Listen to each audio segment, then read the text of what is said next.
And of course it's backwards. Let me see something.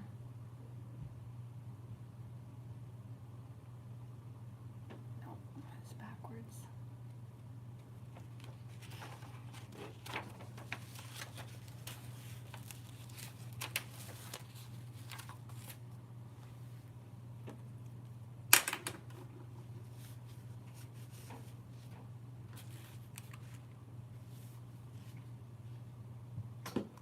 Oh my, oh my gosh. I was busy digging in the archives.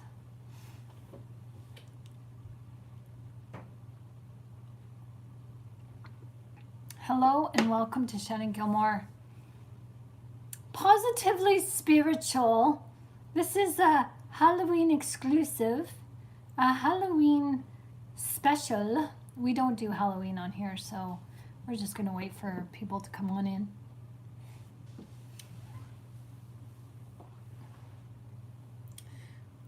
Where's my...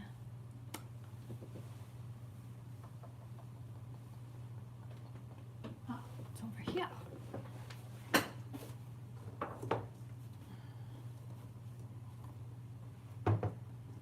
You can't see that. Okay. Okay, I tried. What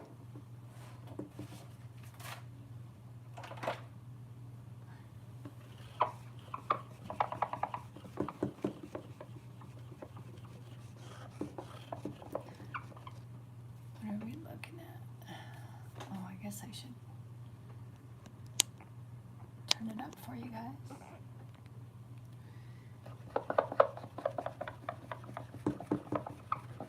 You guys all doing your Halloween thing?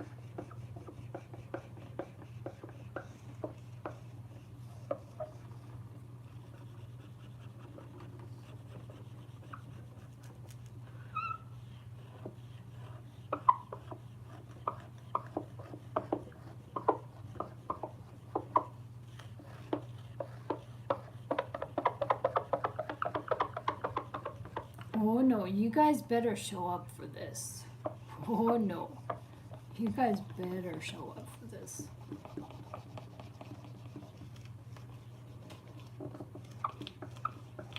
I'm kind of putting my ass on the line for this to show you guys.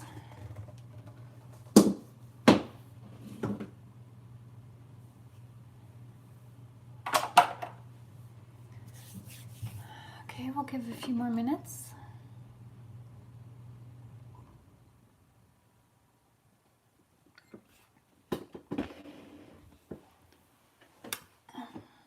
Oh my gosh.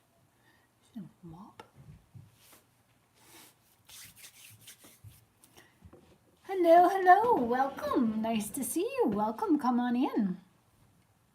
How are you doing? My name is Shannon Gilmore, and you are watching Positively Spiritual. And we're just going to get started in just a few minutes. We're just waiting for the crowd to come in. And that may be that people watch the review of this, the recording of this, because everybody's doing their Halloween thing tonight. So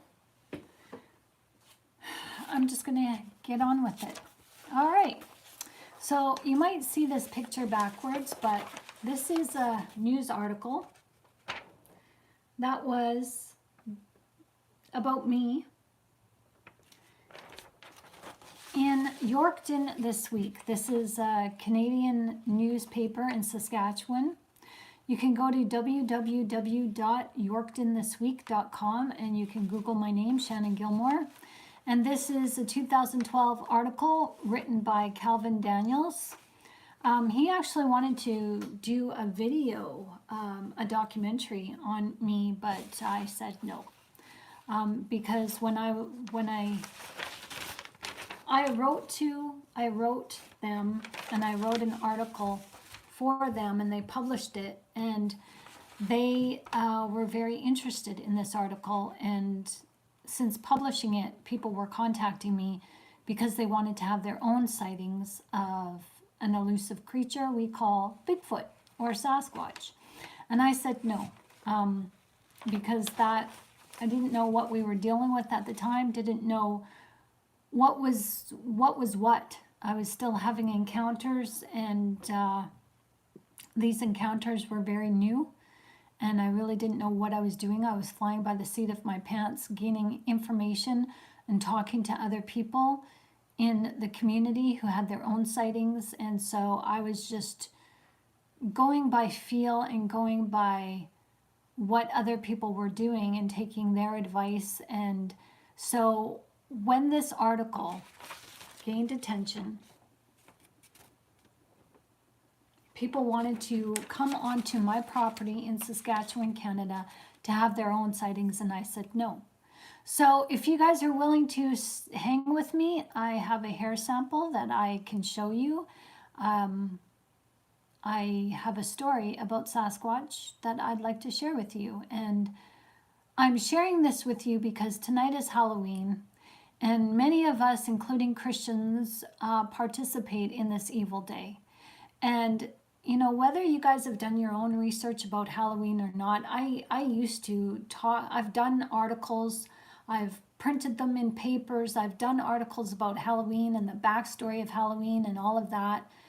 And, you know, if it wasn't for Halloween back in the day, we wouldn't have Halloween what it is today. Hi, Morgan. Nice to see you.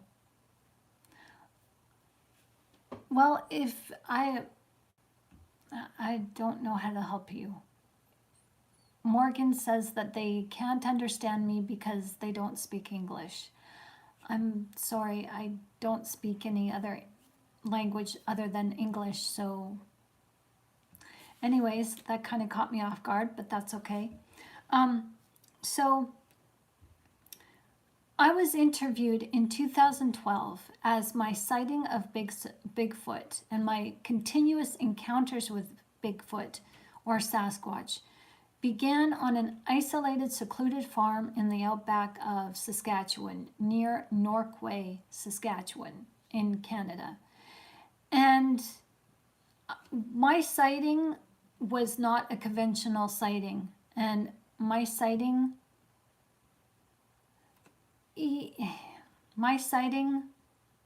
was a little bit different. It was not your regular run-of-the-mill sighting of Sasquatch. And you know what? I'm just going to remove some comments right now. If you don't like this video isn't for you. This video is to let you know that there is a paranormal, supernatural environment going on that lives and doesn't breathe, but it exists alongside our physical reality. And when you tap into that, knowingly or unknowingly, you're setting yourself up for trouble. And I didn't know that what I was getting into in 2008, when I saw my first sighting in 2008, I was walking the slippery slope. So this article says that the Sasquatch is a myth for some, fantasy perhaps for some others, or a well-contrived hoax. For others, the creature exists, and for author Shannon Gilmore, the existence of Sasquatch is very real. I wrote this in 2010, and I was interviewed by a man named L.A. Marzulli. Maybe you guys know of him. He's a Christian, and he dissects the paranormal through alien encounters, and he researches Nephilim.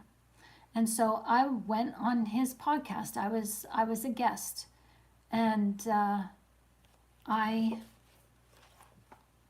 was interviewed based on this book. Or not that one, sorry, this one. This was my first one, this was the second one.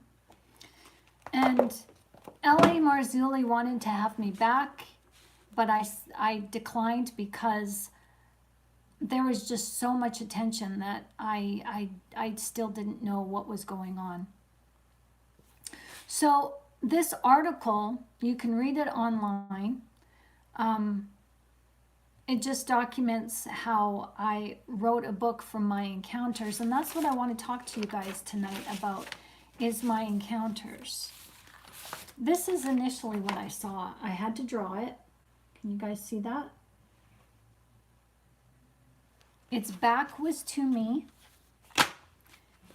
and I saw it was the grass was so high, came up to its chest area. So I saw just part of its shoulder, the back of its shoulder, and its neck.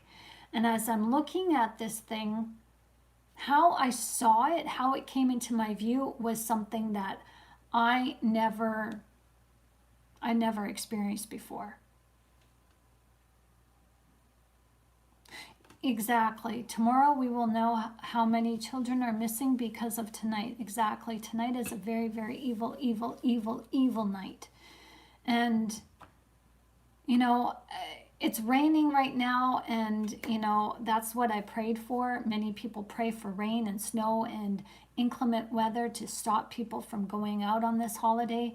But it doesn't stop the adults and the bad people from participating in very awful rituals. And so, you know, thanks to you guys, those of you who stand up for your morals and stand up for God, and you don't participate in this. However, with that said, it doesn't have to be Halloween to be enticed by the spiritual world.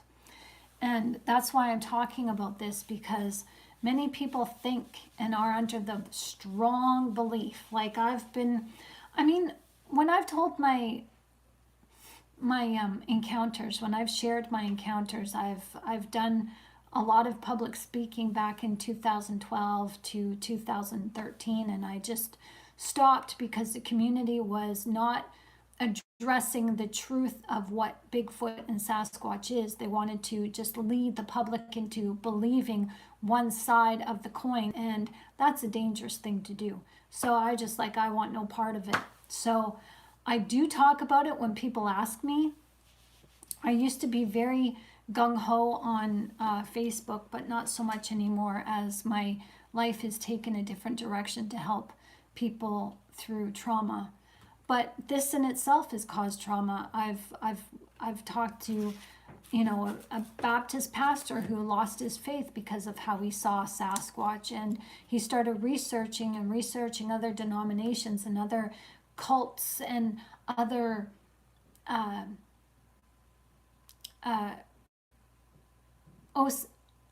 what we would call esoteric beliefs. And he started transitioning his faith to believe that aliens do exist and they're coming to rapture us and it's all good and Jesus was an alien and all of that. And I don't subscribe to that, but in talking with him, there is a problem where people have asked me, well, why do you think these creatures exist if you're saying that they're something different than what the scientific community is saying? And I'm saying that they're here, they exist, and they're in our lives to cause us to lose our faith. Now, I know I seem like I'm skipping around, so let me just start at the beginning. How does that sound?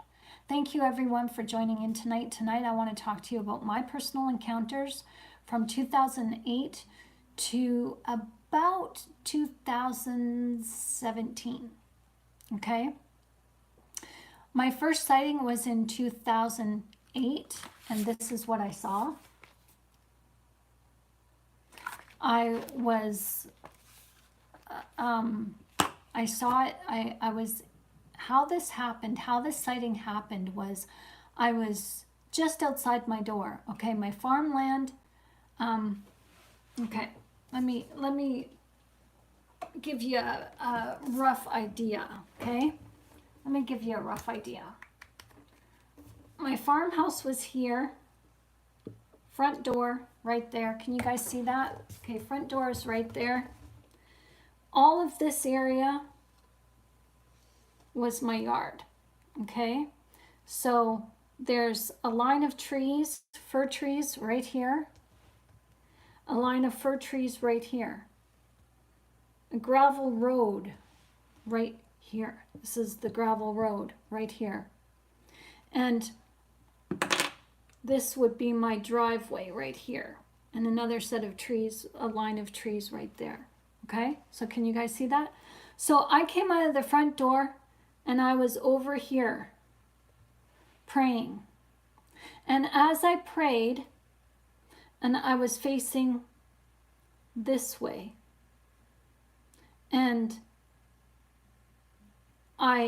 for some reason, I stopped my prayer and I looked this way. And over here, through these set of trees, across the road, right over here, is where I saw Bigfoot. This is my sighting. Bigfoot.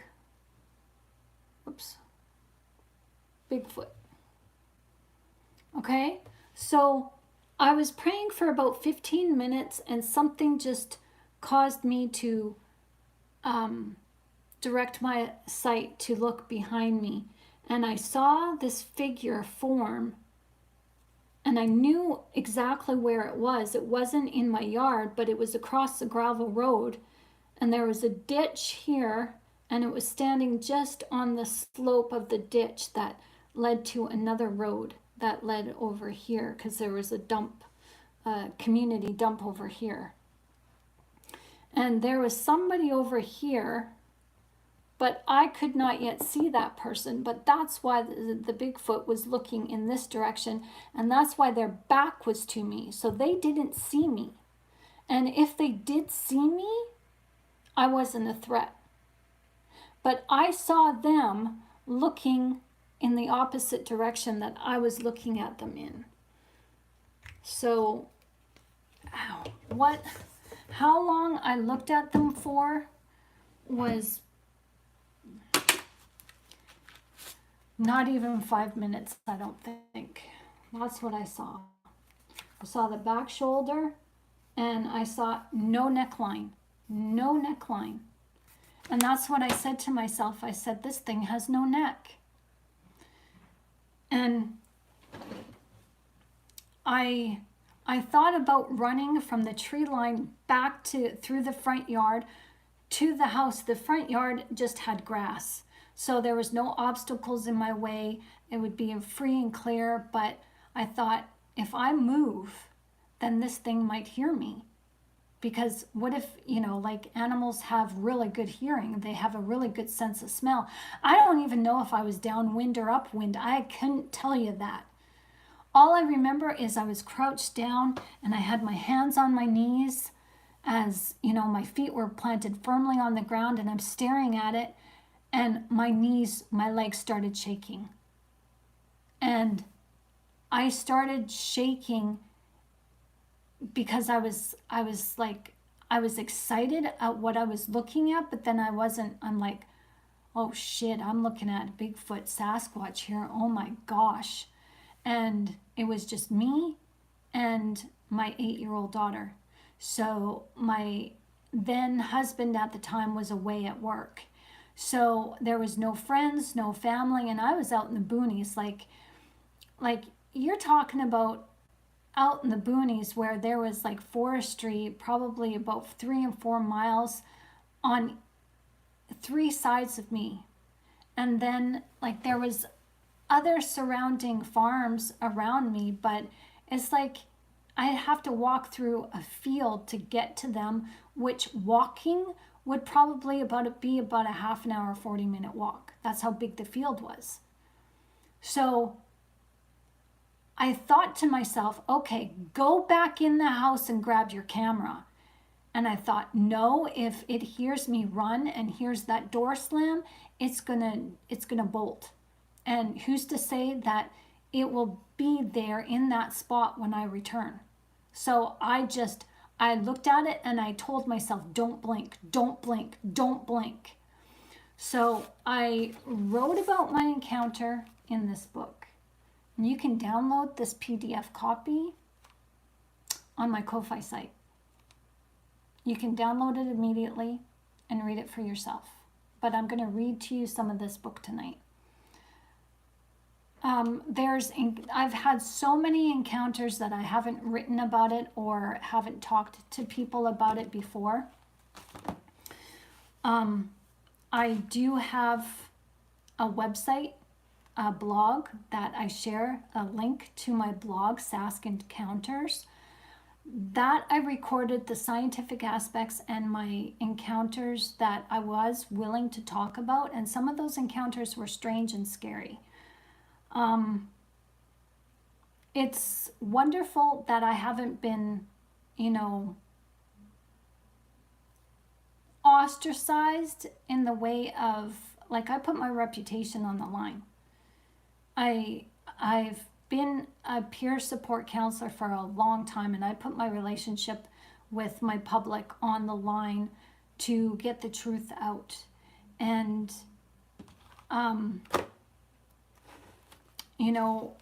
people are having more and more sightings of this creature now, more than ever, and people are coming out with their stories, and they are having supernatural, unheard of encounters with these creatures.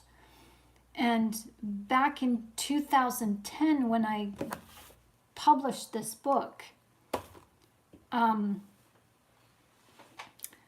Sasquatch didn't like me publishing this book.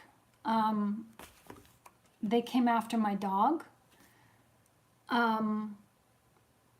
There's just so many stories and so many encounters that it was, Sasquatch, Bigfoot became a big focal point in my everyday life from this sighting. And it was, I couldn't get away from it. I couldn't get away with it from it. And yes, there was black bears in our area, but this is not a black bear. I stand behind this, and I will, I'll take a lie detector test. I know what I saw, and I denied what I saw because coming out with what I saw at that time, it just, people wouldn't believe it. People didn't believe it. And I understand why people do stay quiet with their encounters. And I was interviewed on paranormal websites, on paranormal radio shows, Blog Talk Radio. So it's not like I stayed silent to not get the word out. I did. It's just that the growing community had certain scientific leaders and certain male leaders that wanted this creature to be believed and be reported in a specific way that I wasn't willing to deny my encounter anymore. So I was asked to be involved in a documentary, which, because of my encounter, it wasn't streamlined to, the typical sighting of Sasquatch that, I was asked, but once it was learned about my sighting, that it was like, nah, let's just ignore her. So I kind of felt like a lone soldier. And, when you're obligated by your Christian faith to tell a story, and you're shouting from the rooftops, and people won't believe you because they're not where you're at in their Christian faith, or they don't believe, it's not a matter of being believed. When you have something like this, when you have information and you know, whatever it is, you have an obligation to tell it. And that telling comes at a risk. Like, I'm probably at a risk right now because I have, well, first of all, let me share a picture with you.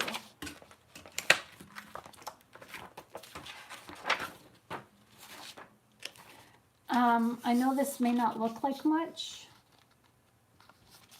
but let me explain what it is. It's a nail sticking out of a piece of wood right here. It was laying on the ground, and this is fur or hair wrapped around the nail in a mound. Here it is here. I pulled it. Here's the nail. I used a hammer and pulled the nail. I'm not going to take it out of the baggie, but this is the hair. And I had to take some of this hair off the nail.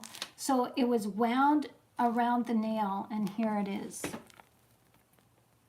And it's just like, see, it's just the same color. And is it a coincidence that it's the same color of what I saw? Now, this hair was found the summer after my sighting, so in 2009. And I had Dr. Fehrenbach, I think his name is. He's in the United States, and he was openly asking people for their hair samples of Sasquatch, and he was going to, test it to see if it's an unknown animal. And I had it tested, and it came back as fox. That's not fox hair. That's not fox. Another person who had black hair, a black hair sample, they had theirs tested by the same person, and it came back as being wolf. So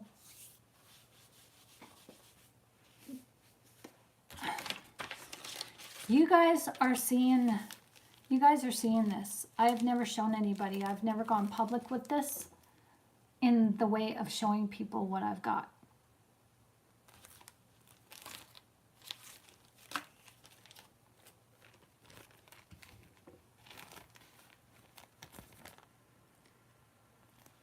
This is too fine of hair to be fox hair. It's too fine. And I don't know what that is, if that's a clump of dirt or blood or something. I have no idea what that is. But yeah, as soon as I harvested it from this piece of wood, I put it in this baggie, and it's been in it ever since. So I don't take it out and play with it and touch it. No, I just leave it as is. So I have a picture evidence on my website, Saskencounters. It's not a very good picture, but again, it does showcase exactly what I've been dealing with. I have dealt with a paranormal Bigfoot.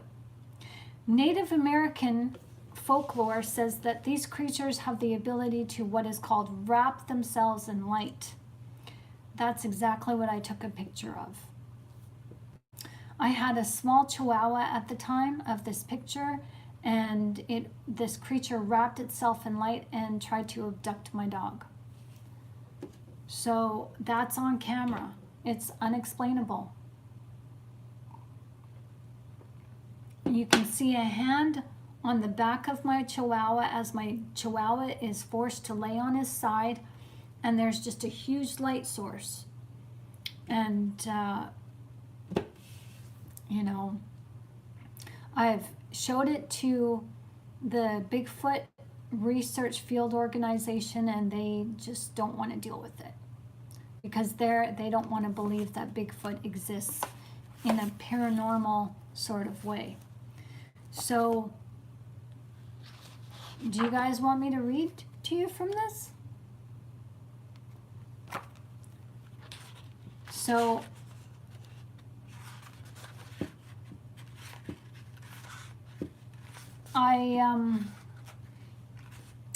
this book has a lot of, it's very, scriptural intensive. Sorry. So on the back says, "They are not of me," is what God said to me in prayer.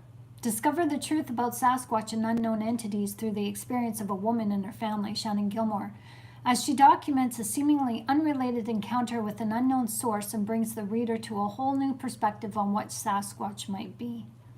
Some may call it fanciful and others may call it a twisted tale. However this story seems true or not to you, the experience cannot lie. Shannon takes you on a bold and horrifying journey to help you understand so that you can have enough wits and sense about you to stay away, or at the very least, figure out for yourselves what Sasquatch is and why it's making its presence known. Looking into the unseen takes faith and great courage. So I don't know if I should read my sighting to you guys or not.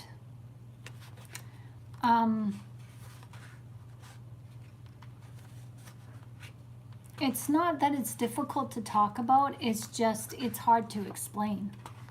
And I tried to do my best here in this book. And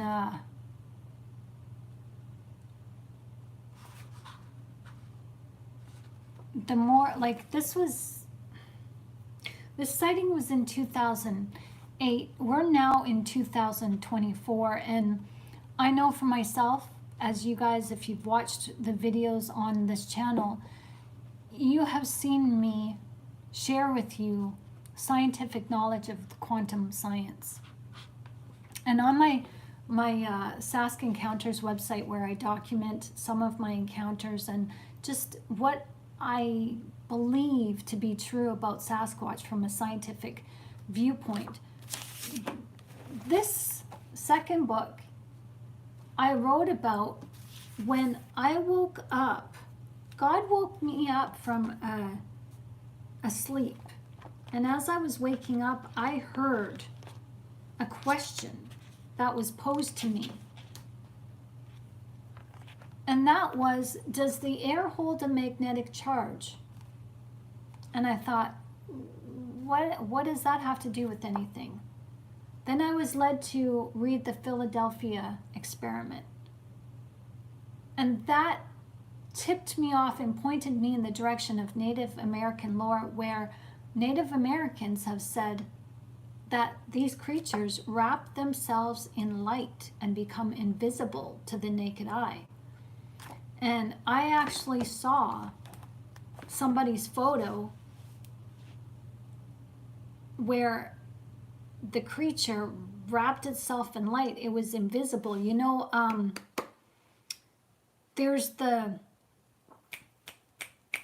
what's that movie with that, it's not Venom, you know, but it's that creature that it's like an alien, but it goes invisible. And I think Schwarzenegger was in that movie. And this creature had tentacles as hair. It almost kind of looked like dreadlocks. Forget that movie.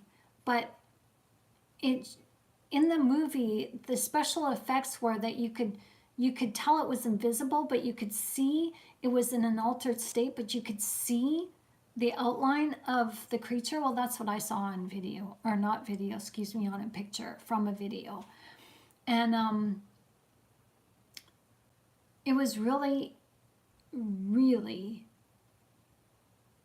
amazing, because it seeing that from somebody else, like I'm in Canada, and seeing that picture that somebody shared from the United States, I think they were in California or Nevada, somewhere around there, and they showed me their picture, and it was just confirmation of what I saw. I didn't see it exactly like that, but I just, okay, what I saw, this picture gives credibility to what I saw, and my eyes were not deceiving me. I wish they were. So let me just find this chapter. I think it's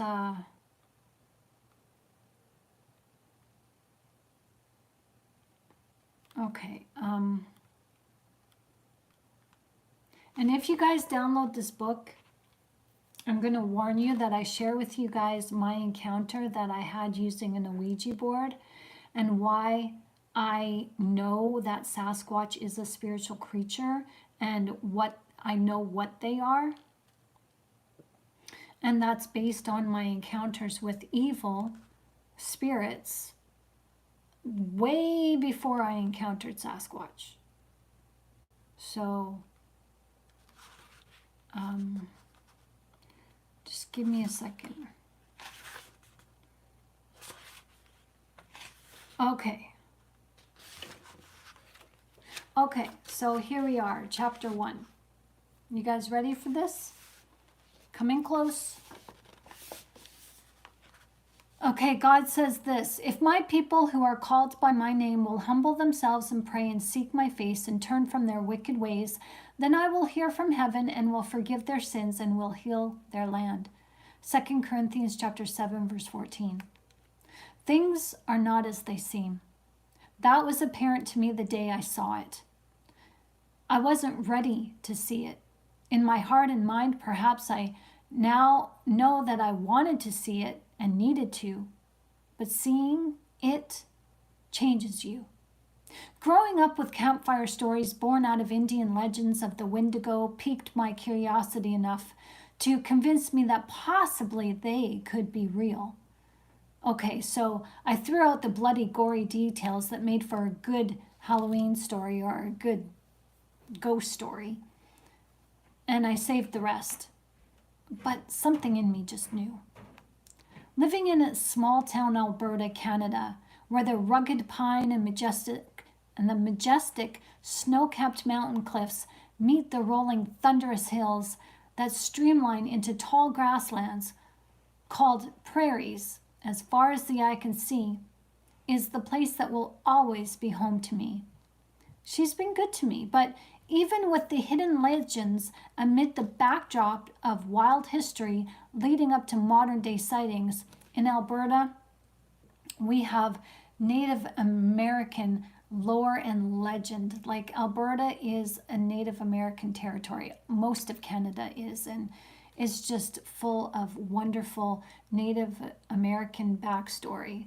So here I say, Alberta never revealed her secrets to me. Even in times when I would venture out and go trekking up dusty trails, searching her wooded forests, they would only echo her silence. So yeah, as a kid and as a young teen, a young adult, I would go into the forest camping and just think, you know what? What if those Native American legends are real? What if there really is the Wendigo? What if Bigfoot really exists? I always wondered, but Alberta never revealed those secrets to me. When my family and I moved to our quarter section in the Saskatchewan outback in 2007, never did I imagine that what I waited to see since a young child could be found in my backyard 1 year later, almost quite literally.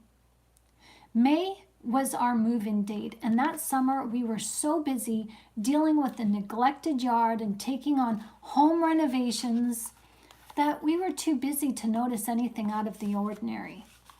We'd venture for walks close to the yard site, but regardless of the telltale signs of any activity, our minds were too far in another direction to notice hidden details. But this never stopped my inner child from knowing. I felt that they had to be here.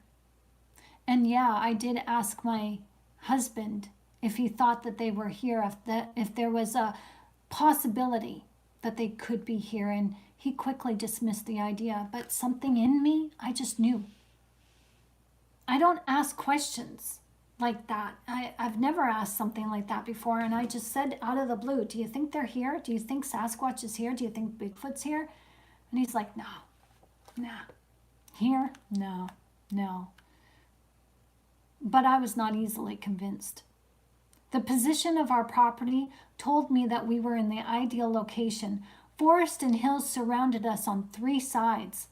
I looked at the tree line on our property and felt a longing that I thought I had left behind in Alberta. I expected something to be there.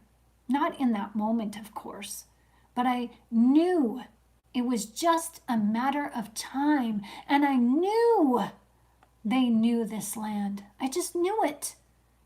I knew that my land that I called home, they called home too. And I said this in one day in prayer as I sat in the middle of the yard. I said, Lord, if there is anything on this land that is not of you, please expose it. I was that bold and that direct. And that was kind of like my mainstay. I used to say that quite often. I never expected what I had hoped to see to not be of God's creation. I was kind of praying more for our safety. I convinced myself that I was praying more for our safety, more than anything else. I mean, our daughter thought the trees were her playground, and for some reason I felt that being out in the country alone was more dangerous than living in the city full of strangers. It was unfamiliar territory, as we were and still are not farmers. We had a lot to learn about country living, and it felt more led by God to purchase the land over any need to raise cattle to earn a living. So my prayer tried to convey all my fears in a few words as possible. I was thinking more of the lines like maybe rabid bear, as that's could happen. There was talk about rabid bear being in Saskatchewan, and a man actually was bitten and attacked by a rabid bear in Saskatchewan. So who knows, anything is possible. God protect us. But I was thinking, okay, wolf, coyote, maybe even cougar. But underneath this prayer, I knew something bigger lived here. It was just a matter of time before we get the chance to meet. That day was sunny and warm. When I went outside that morning, I was oblivious to any danger. I did not sense anything out of the ordinary. The warm air hit me like a blanket as I carefully picked my spot on the grass close to the house. I left my daughter inside as she ate her breakfast, and all I wanted to do was to take advantage of the opportunity to spend a few moments in prayer alone. It was a pleasure to be able to find some tranquil moments out in the open, but still close to the house should I ever be needed. I sat down, closed my eyes, and began to speak softly into the open air. When I felt my prayer had concluded, and I didn't want it to conclude, I wanted to keep talking, but I felt pressure to just stop. And I slowly opened my eyes as I looked over to my right and just behind me.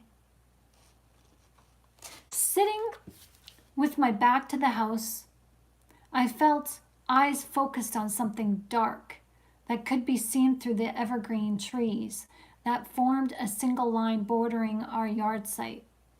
In front of those trees hid a gravel road with a ditch morphing into a field on the other side of it.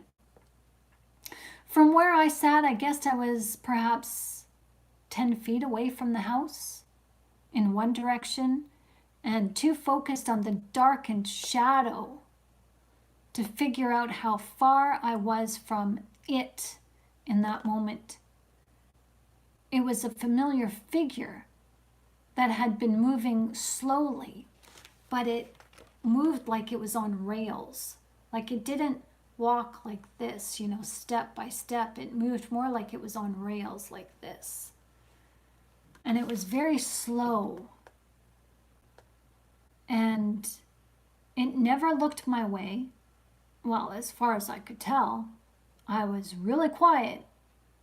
When it came to a stop, it seemed to be in perfect position as it perfectly positioned itself between two trees that enabled me to see it without moving like this. I just could see the distance of my yard and see it between the two fir trees. And my fir trees that lined the yard were probably about 75 feet high.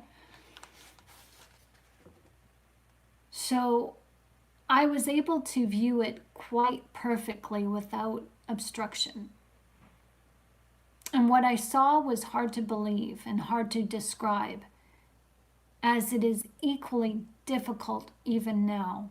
Even reading to you and even writing this and sharing this story with you, it's even though it was so long ago, it feels like it happened yesterday, and I still cannot give it perfect description. So this dark figure, or this shadow is what I call it, was absent of any color, devoid of even shadow. And I likened it more to a type of silhouette. Even describing it in such a way isn't quite exactly what it was, because what I saw defied our physical laws of sight. It contained no hue, no tone, no definition, and devoid of all texture and color. But there it was, not transparent, but somehow holding darkness that contained no light. But not black, just a fuzzy gray, almost black, but not quite. It seemed to hold molecules of light that reflected pustules of gray that reflected more darkness. You know, kind of like when you turn off a light in a darkened room. You know, when you turn off the light to walk to your bed to go to sleep at night and the room is dark. That's what I saw, enveloped in a figure type shape. Like, and this is what got my attention. And quickly and quietly as I could, I picked myself up and darted like a sprinter, racing the home stretch to the finish line, approximately 40 to 50 feet to the trees, and hunched in close behind the trees. So I was like right behind, like the fir trees, the leaves itself, the needles itself were like scratching my face. I was so close and trying to hug the tree, but trying to be silent as I watched this creature across the road. So I remained focused on the creature and refused to blink. I remember saying to myself, perhaps to make a mental note to convince myself that reality did not fail my eyes, this thing has no neck. And regardless of how I saw it, I knew what I was looking at without question.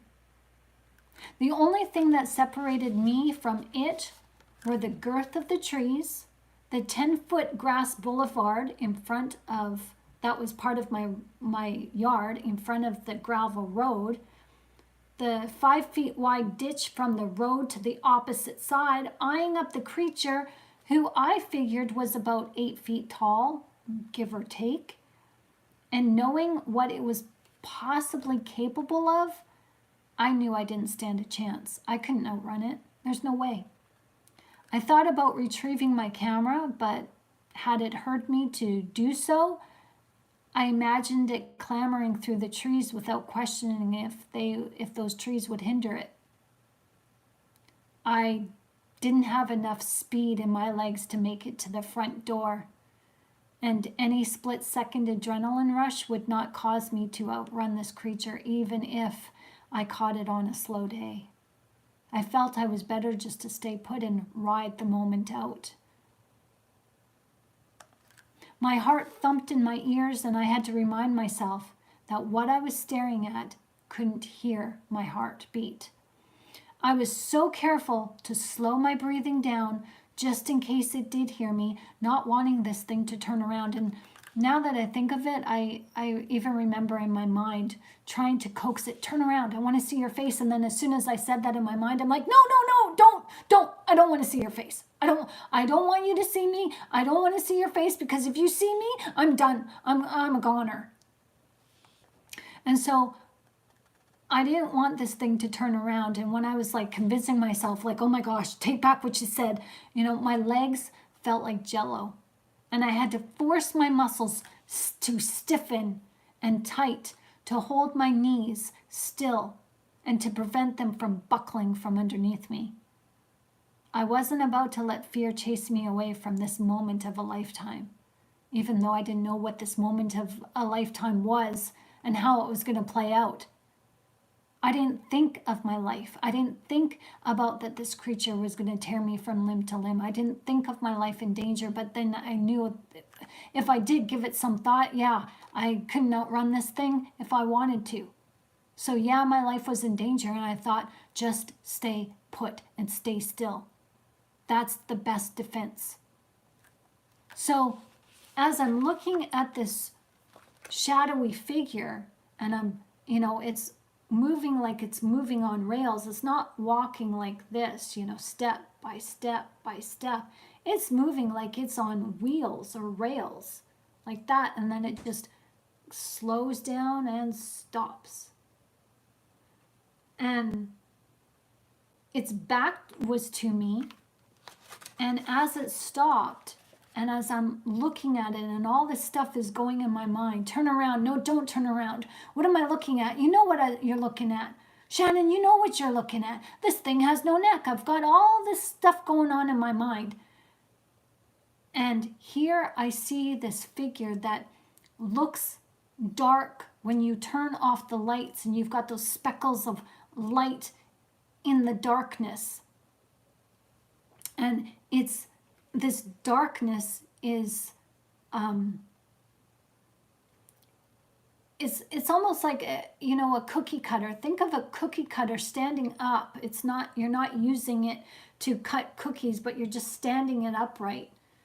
And inside the cookie cutter is the darkness. That's kind of what I saw. The darkness was confined in this specific shape that I knew to be as Bigfoot or Sasquatch. And as I'm looking at this creature or this darkened figure, this figure became brighter as I saw it transition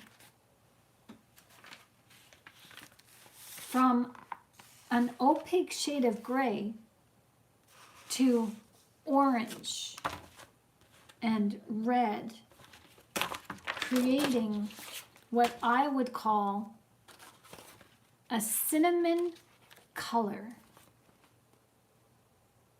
that reminded me of a grizzly bear color. A grizzly bear, a Kodiak bear maybe.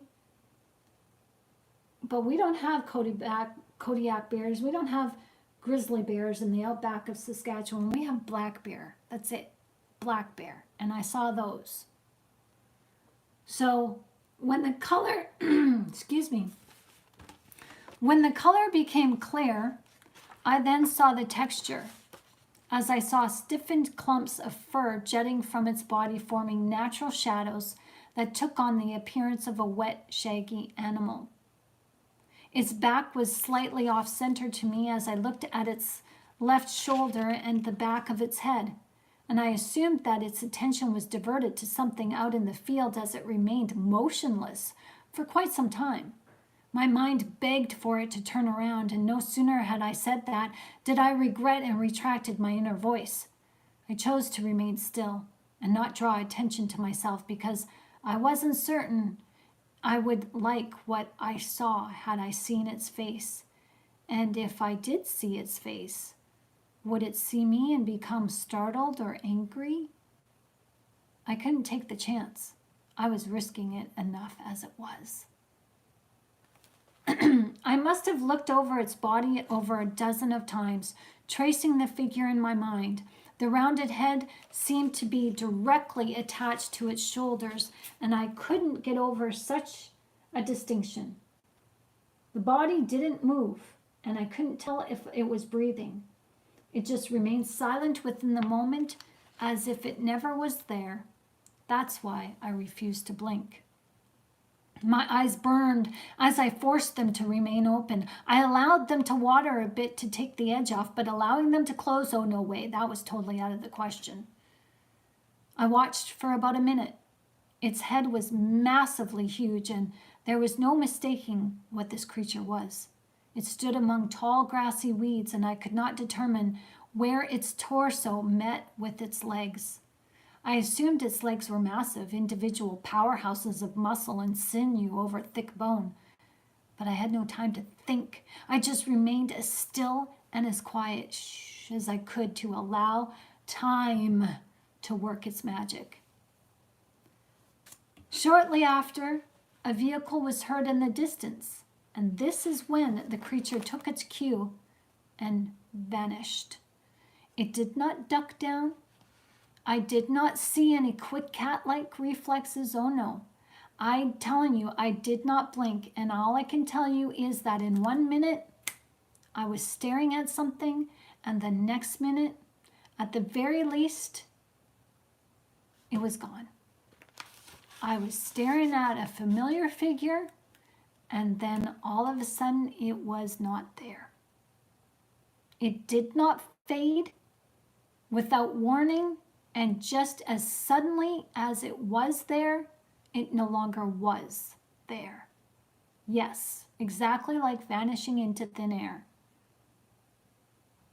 I stood there in shock and awe, hoping that maybe I was mistaken. I actually ran across the road and I searched the area, but first I searched the area with my eyes, as I could not see any movement within the tangled weeds of grass line. Using common sense, I was trying to look at the grass line because the grass was up to its chest. And so if it ducked down and if it was crawling away, I would see the grass move. I saw none of that. And so I searched the area with my eyes and I could not see any movement within the tangled weeds and grass line. The landscape was still and I purposefully lingered, convinced that maybe this creature would show up a little ways down in this ditch. I thought maybe, okay, it'll crawl away, but maybe it'll pop back maybe 20 feet or maybe even 100 feet away. It'll pop back somewhere, you know? And I was scouring. I was looking. My head was on a swivel. I was just like looking over the landscape. But there was nothing. Everything was still. Now, I did happen to see why the creature's back was turned to me. I did see what the creature was looking at. I had to squint my eyes to see her, and I knew who she was. She was so far away that I had to squint to see her, but I saw her, and I recognized her long ponytail topped with a baseball cap. That's what she usually wore on Tuesdays afternoons. She was a neighbor, and she was walking away in a casual circumstance, as if she never knew that she was being watched by a creature unknown. She was, see where this was, as I showed you in this diagram earlier on. Okay, so if you guys could see this, this would be my house. This line is the front door. I was over here looking this way, and I turned to look this way. These squiggles are fir trees.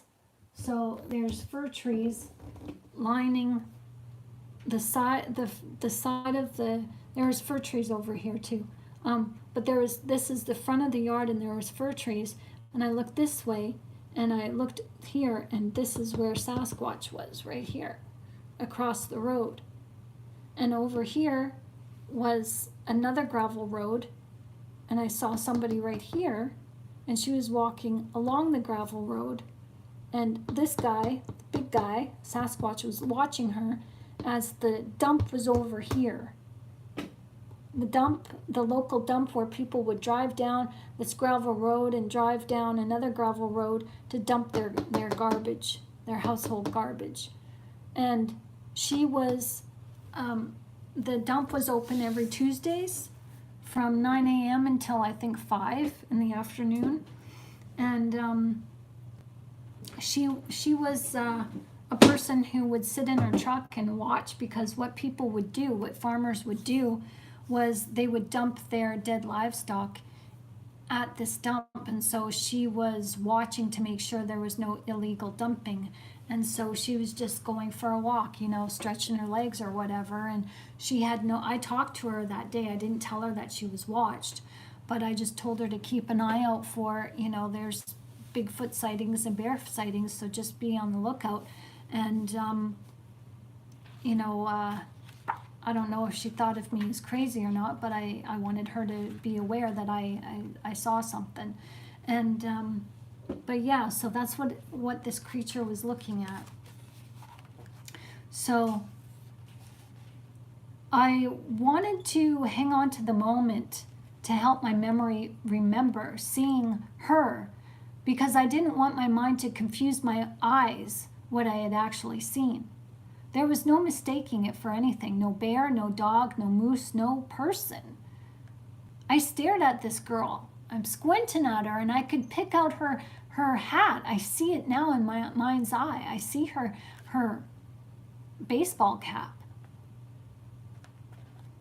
June 2nd, 2008 was the day I saw a real live Sasquatch, and how I saw it, I would question later.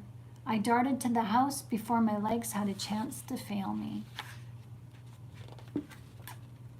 So that is the story of my first sighting.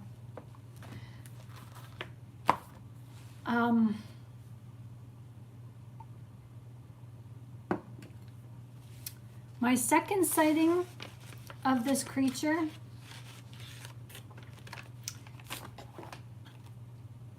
would be when I was putting up,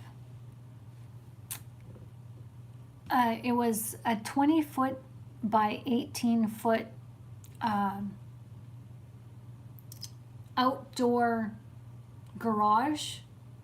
So it had a metal frame and it had a white tarp, and I was using this for a greenhouse. And I was up on a ladder, and I was using the wrench as I was putting the top pieces, the roof part, the trellis, or truss, you call it a truss. The framing part of the truss, the peak part, I was putting those together, and I was on a ladder, and I was using the wrench. And again, my husband was not home. He was at work, and my daughter was inside doing some homeschooling, and I was outside just putting this together before it rained. And my dog Muggs was there, and he was on the ground, and I could see him. And I was on this, ladder, and I was, it was a 12-foot ladder, so I was up pretty high, and I could see the tops, over the tops of the trees, and I could look through the tops of the trees, and I could see the gravel road. I could see exactly where I saw my first sighting. I could pinpoint the area where I saw this creature. I could see the trees and the part of the dump area. And all of a sudden, I saw this black figure. And it was the shape of a Sasquatch, and it was a black figure, and it ran across the road, but it was quick. It's given me chills now. Oh my gosh. I don't know how to explain it. It was so quick. Like, it was just 1 second. It was there, and I saw it, and I saw it move across the road, but it was like quick, and there was no cars and no vehicles. Like, the dirt road in front of my house was well traveled, but I mean, it was relatively quiet. And we're talking, country roads here that are quiet. So it had no reason to run across the road because it wasn't avoiding traffic. It may have seen me, and it was trying to avoid being seen by me, but I saw it.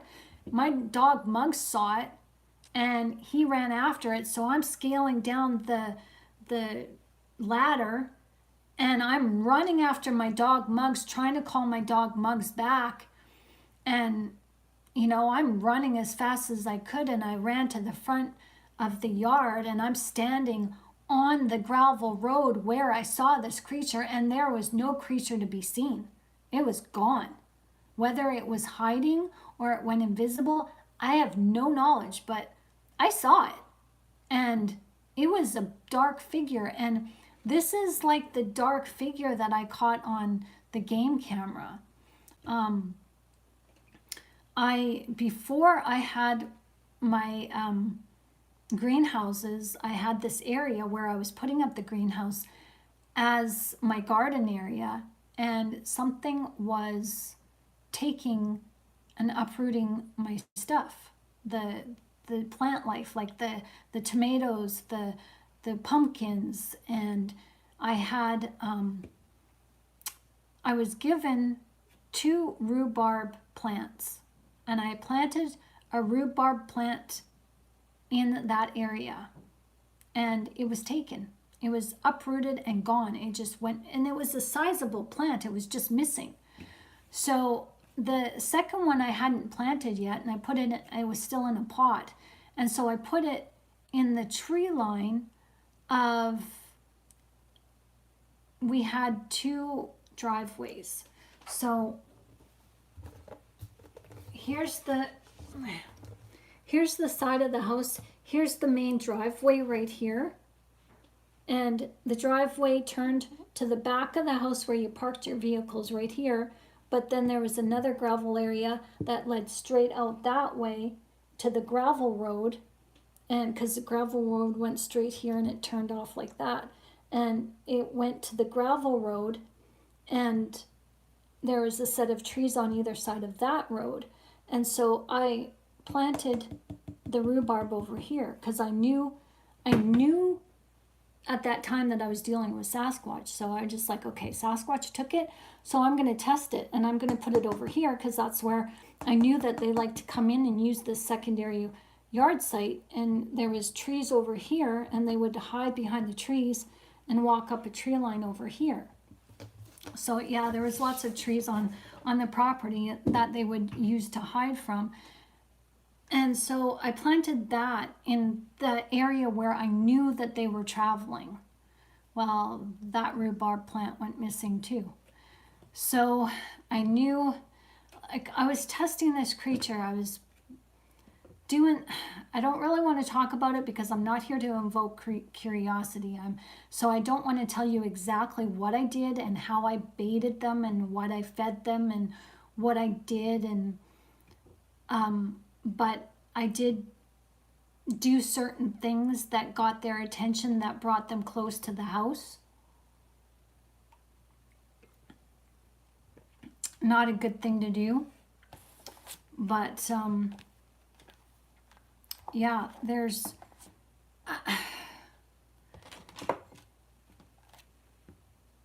that was okay. So that was my second encounter when I was up on the ladder and I saw this black figure run across the road.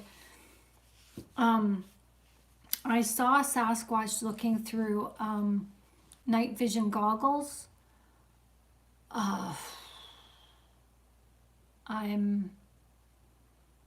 I'm just trying to think. I saw Sasquatch shapeshift.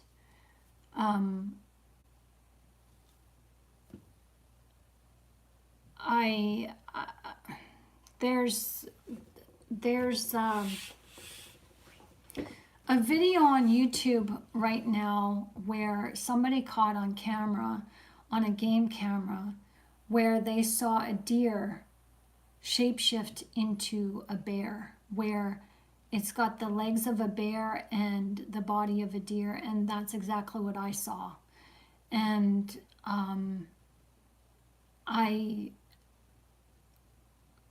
seeing that, I'm just like, that goes against every physical thing that we believe is true and can happen in this world. I mean, we're taught that we are physical beings only, and that the spirit, science doesn't want to acknowledge the spirit realm, that it doesn't exist. And so when I saw what I saw, I was just like, I didn't take it seriously. I'm like, what was that? You know, like, you see things like that and you're just like, what was that? What did I see? What was that?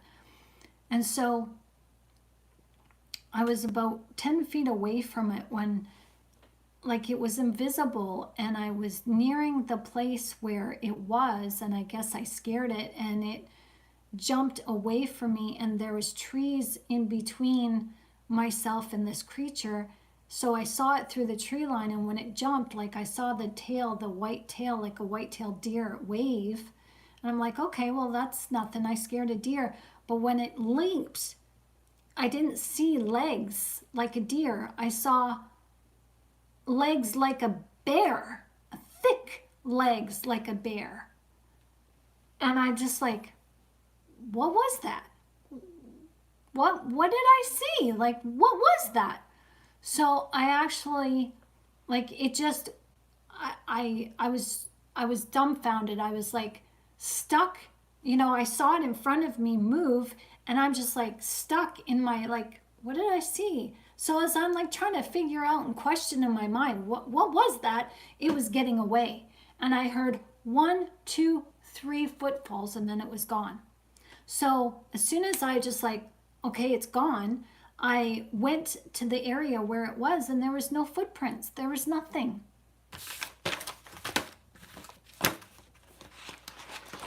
So there was one time where I did get footprints. Well, not footprints. I don't know if this is going to showcase exactly, but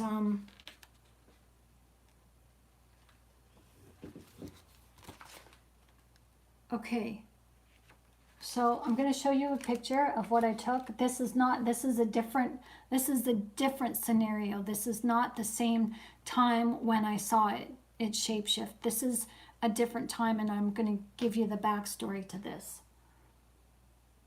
Okay, so what we're looking at, see if you guys can see it. I'm trying to get out of the shine of the light here.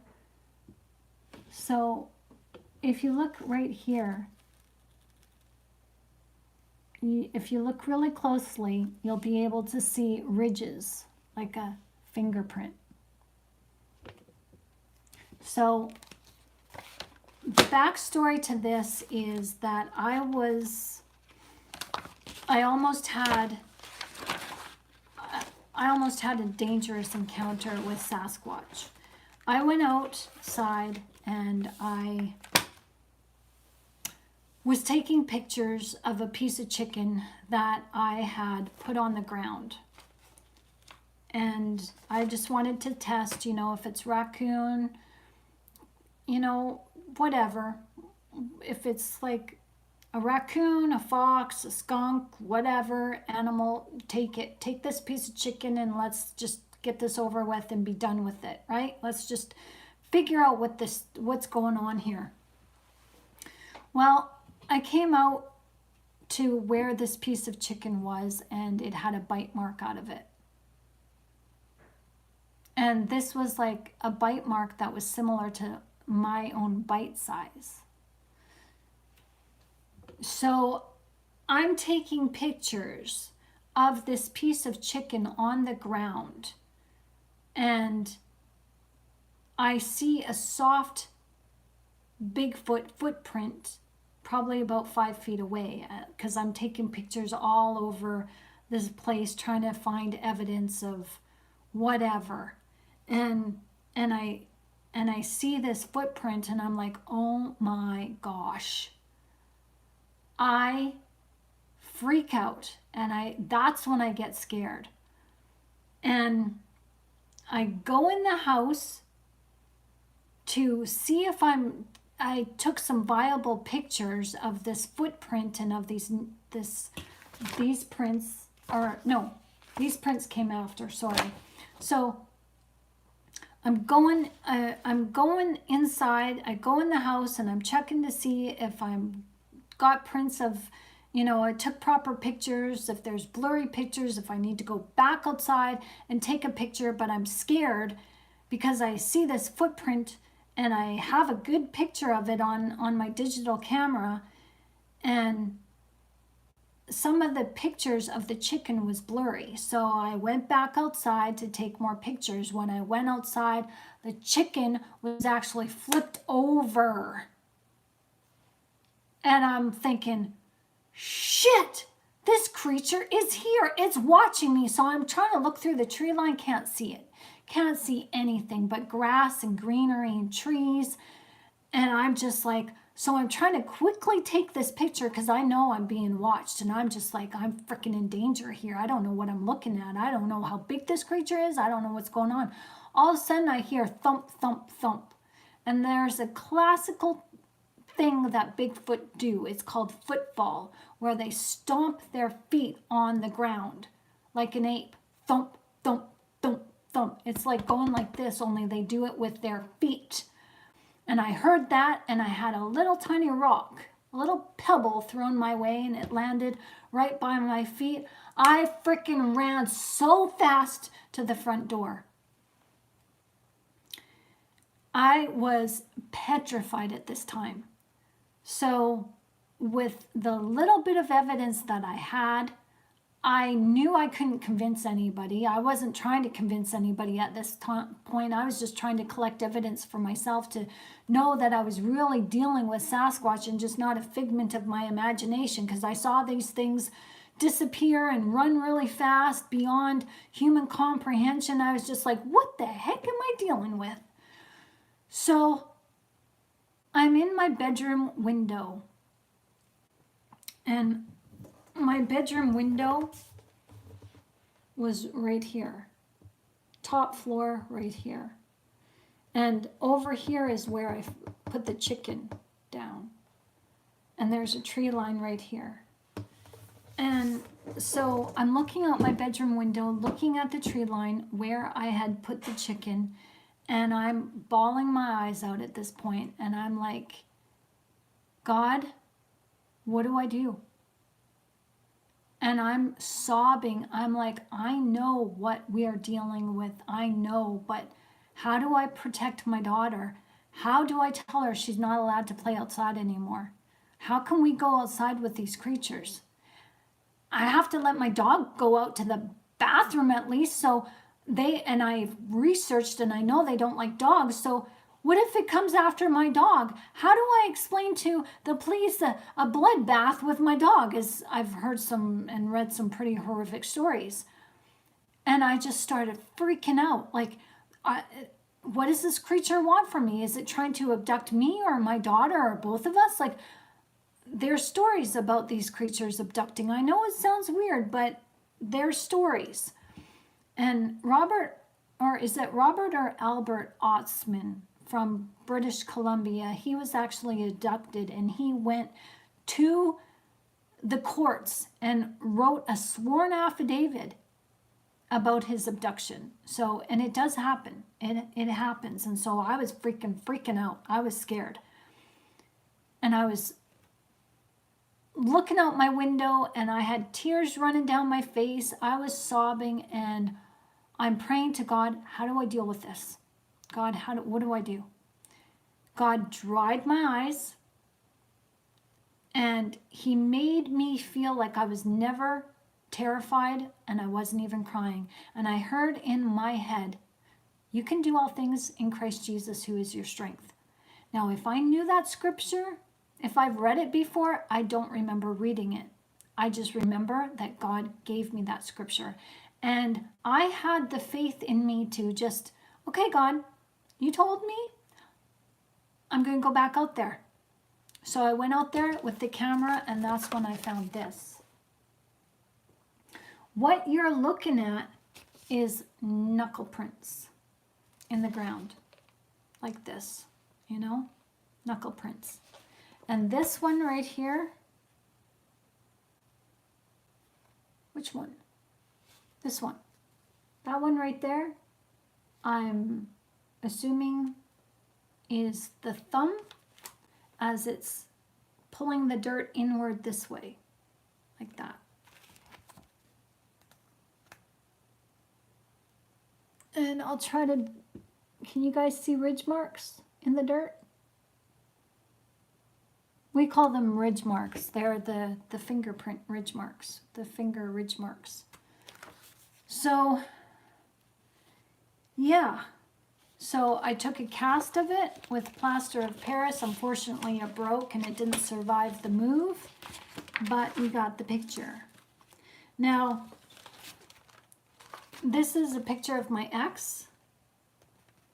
and he's trying to determine how far apart some footprints we found in the snow are.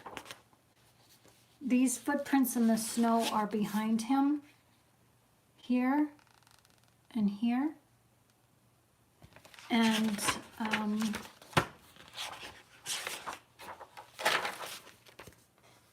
here he is measuring the footprints, that one and that one.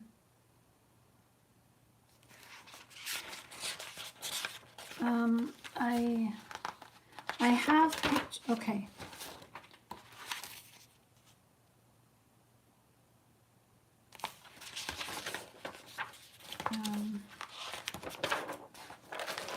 Here we go. This is a line of Sasquatch footprints on our property. This place is remote that people don't wander on our property, not even for hunting. So these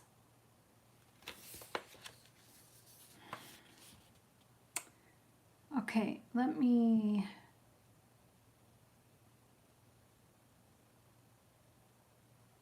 okay. So this is the field. That house is way over here, okay? So this is the field away from the house, and over here is a red barn. This is a set of fir trees that on the other side is empty field. It was field that was farmed, canola, wheat, whatever. But here is a tree line that leads to, like, if you go just over here, you'd see somebody, like the neighbor's house. So these tracks lead to this tree line, and there is an elk fence at this tree line. And this elk fence was probably, I'm 5'6.5", and it was probably about here. And these footprints in the snow stop at the tree line and disappear. They lead nowhere. And many people who have seen tracks in the snow, have documented tracks in the snow from Sasquatch, also say the same thing. You can look it up. You can find this yourself. People are starting to come out with this information. So this was 2000, this was January. I remember it was January 2009, these pictures. So, yeah. So if you want to see other pictures, you can click on that website and you'll see read about my encounters, read about some really weird encounters. And one really weird encounter that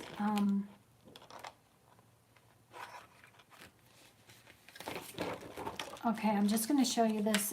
It's on my website, saskencounters.com, but you guys might be able to see this. And this is a game camera picture. This is trees, tree limbs, like branches. My little Chihuahua, there he is, right there. Can you guys see him? His name was Daxter. Unfortunately, he died. Not by Sasquatch. He got a hold of some dahlia bulbs and ate them, and he died. Poor little guy. He was my best friend. He was awesome. But he's looking at something. And I remember this day when this was taken because he was barking and he wouldn't stop barking, and I was ignoring his barking. And I wish I would have went out there because he was looking at this thing.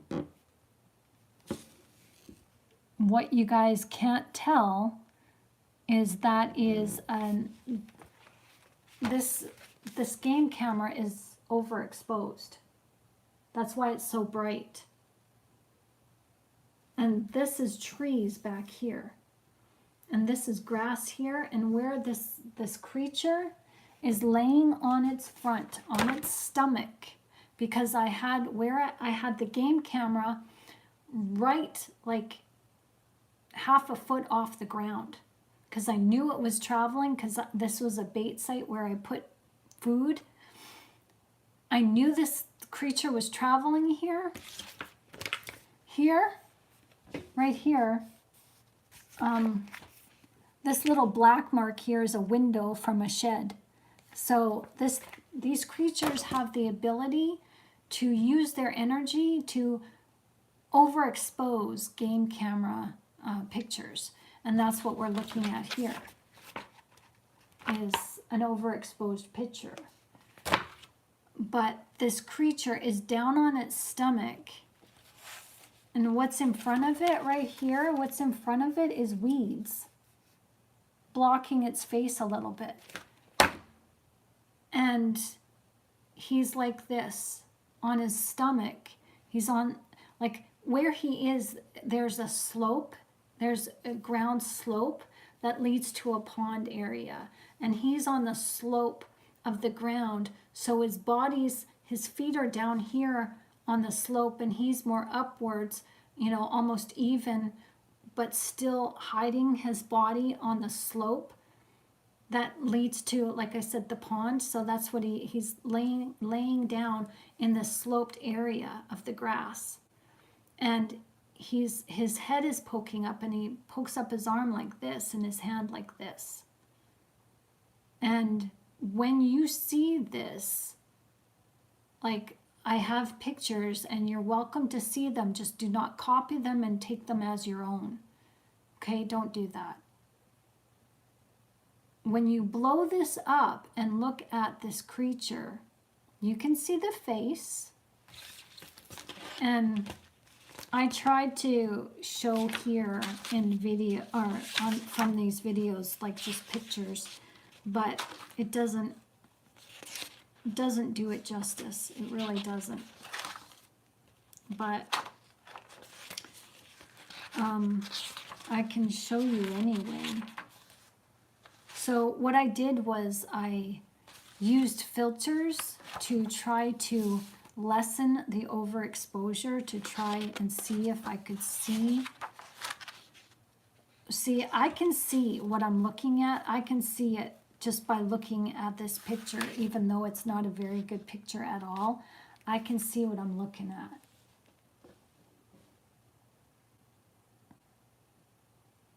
And if you go to my website, you'll be able to see the raw pictures, the real pictures, and see it. Here's a filtered picture. This is weeds, like almost like clover, but it's not. It's taller weeds. And this is his mouth. This is his pointed nose. This here, right here, is the area of the face, you know, this line right here of your face. That's what this is right here. This is his eye. And over here is his ear. And his face comes down here, and this is his chin. This is his shoulder. This is the hair behind his ear, like his hair right here. So, yeah. So, that's one of the, I do have other pictures, but they're difficult to see, but based on my experience, what I know, I know what this is. But it's kind of difficult to share because people don't see what, I mean, I've had the experience where other people have shown me Sasquatch pictures, and I'm like, dude, I'm not seeing what you're seeing. And they have to point it out, and still sometimes, even though I point it out, I'm still not seeing it. So, you know, whether you guys see something from that or not, I'll leave it up to you. I just want to be forthcoming and share with you guys. So, yeah. So, like I showed you guys earlier, I do have evidence. I do have evidence. They exist. Sasquatch is real. They exist. They don't exist in the way that we think they do, though. And we've got to be careful. And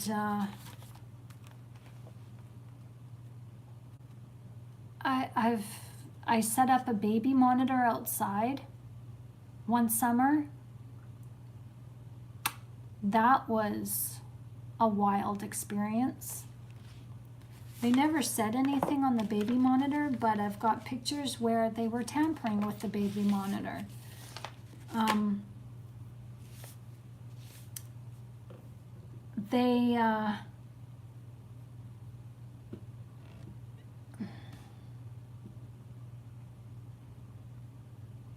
There's just so much.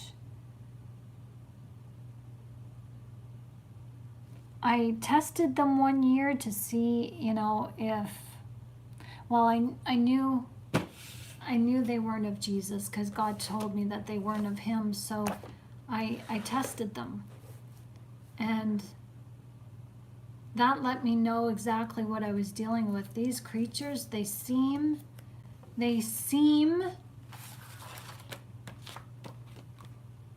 to be timid, shy, elusive. They seem to be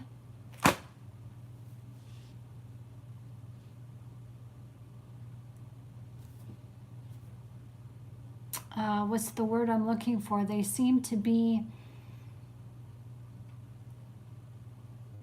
unintrusive, but yet some people have, I've talked to people. I was talking to somebody on Facebook one time where they asked me how to get rid of these creatures because they're on the roof. And I said, you get rid of them like you do a demon.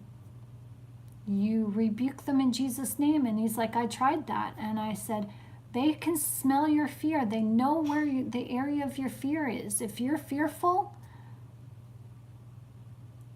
it's not going to work. I tell you that I had to step into my courage and my faith, like right quick. There was one time where I was in my bedroom with my ex, my then husband, and we're both in bed with the light on and we're talking, and all of a sudden I hear this owl outside of our bedroom window, and I'm just like, that's too loud, ooh, ooh, ooh, ooh. It was too loud, and I just like, something's odd with that. I'm gonna go check that out. So I had to go downstairs to the main floor of the house, and I opened the front door, and it sounded like there was a 500-pound owl right in front of me. It was so loud. It was like somebody was like, had a loudspeaker, the megaphone, and ooh, ooh, ooh, ooh. And it was just like, it was like all encompassing all around the yard. It was just, it makes the hairs on my, it's giving me chills. Not that I'm scared or freaked out. It's just, I've learned so much in understanding these creatures, not just my own experiences, but with other people. And they say that these creatures can mimic, and they do, just like birds. They, like the myna bird, the parrot, the starling, they mimic sounds, and they do. And it's just, there's just so much. And I didn't have time to be traumatized. I didn't have time to be scared. I was in a situation where my husband was gone 2 weeks out of 2 weeks at a time and home for 4 days. So eight days out of the month he was home. And, so 2 weeks gone, home for 4. 2 weeks gone, home for 4. And, there was some things that happened when he was around, but he wasn't paying attention. He was busy doing his own thing. He didn't really get involved in Sasquatch like I did, because he never really had a sighting like I did. And I started pursuing Sasquatch based on this knowing, this feeling that, okay, this sighting was just for me. The way I saw it, there has to be something to it. Like, what's going on? And I've come to realize that when I wanted to start investigating Bigfoot from the perspective of, okay, this is an ape, this is Gigantopithecus, this is, an undiscovered primate. No, that's not what they are. That's not what my research, my personal research, led me to the aspects of their supernatural being. And the reason being is because I've had over 20 years of experience of dealing with the supernatural from the demonic perspective, and my research was leading me back to, okay, there's familiar spirits here. These creatures do the same thing as what demons do, and demons do exactly what these creatures do. And then it led me to aliens. I don't want to go there, don't like aliens, don't want anything to do with them, don't want to bring that. That's not my wheelhouse. But I just lightly touched on that in my own research and come to discover that these creatures have the same familiar things. They paralyze you, immobilize you, and abduct you, and have the ability to wrap the light around you to make you invisible as a way to abduct you. This is what has been happening through people who are going missing when they're walking in the woods, the Appalachian woods, in California, in Rocky Mountains, in Alberta, in BC, even in the Siberia in Russia, even in Asia. Wherever there's sightings of Sasquatch, there's potential abductions. And David Paulides, and he was, maybe you guys know of his name, he was an ex-detective in the United States, and he wrote books called 411, and they're based on abductions and missing people in park areas, mountainous forested parks of the United States. And back when he wrote this, I don't know if he's still not talking about it, but his evidence was drawing him to conclude that there was Bigfoot and supernatural entities involved. And on my website I talk about him because at the time when he was promoting his 411 books, he wouldn't talk about what these creatures were, and he would say, out of respect for the families. Well, out of respect for the families who could potentially have kids missing or family members missing, we need to know what we're getting into. When we go camping, we need to protect ourselves and ask God. We need to ask our angels, ask God to send our angels for protection. And we need to bring our Bibles. We need to allow ourselves to read and hide scripture in our hearts so we don't sin against God, but also take God. We need to start living out our faith in God, because these creatures are challenging our faith. And I know that sounds hokey. I know that sounds weird. But hey, doing things, as a conspiracy theorist, as, seeing conspiracy theory come to real life realization through, I don't know, P. Diddy.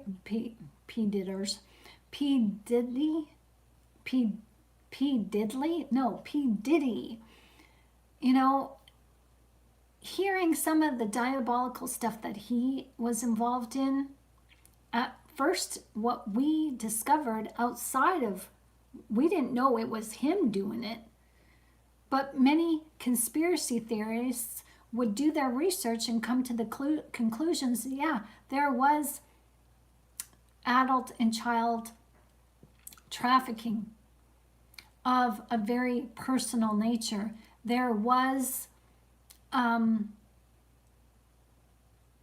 bloodletting for people trying to use blood as an elixir for the fountain of youth. I have to be careful what I say. So people have been doing diabolical things for millennia, and it's now just coming out into light because somebody got caught. He thought he was being,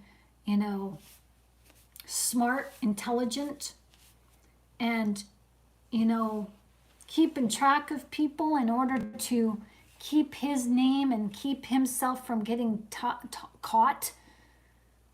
But that's how God works. He flips lies and manipulations on its head, and what Diddy was using against people is now being used against him. And we thought, no, people aren't capable of doing that. We're seeing what they're capable of, and what we're just seeing, what we're hearing of is just the tip of the iceberg.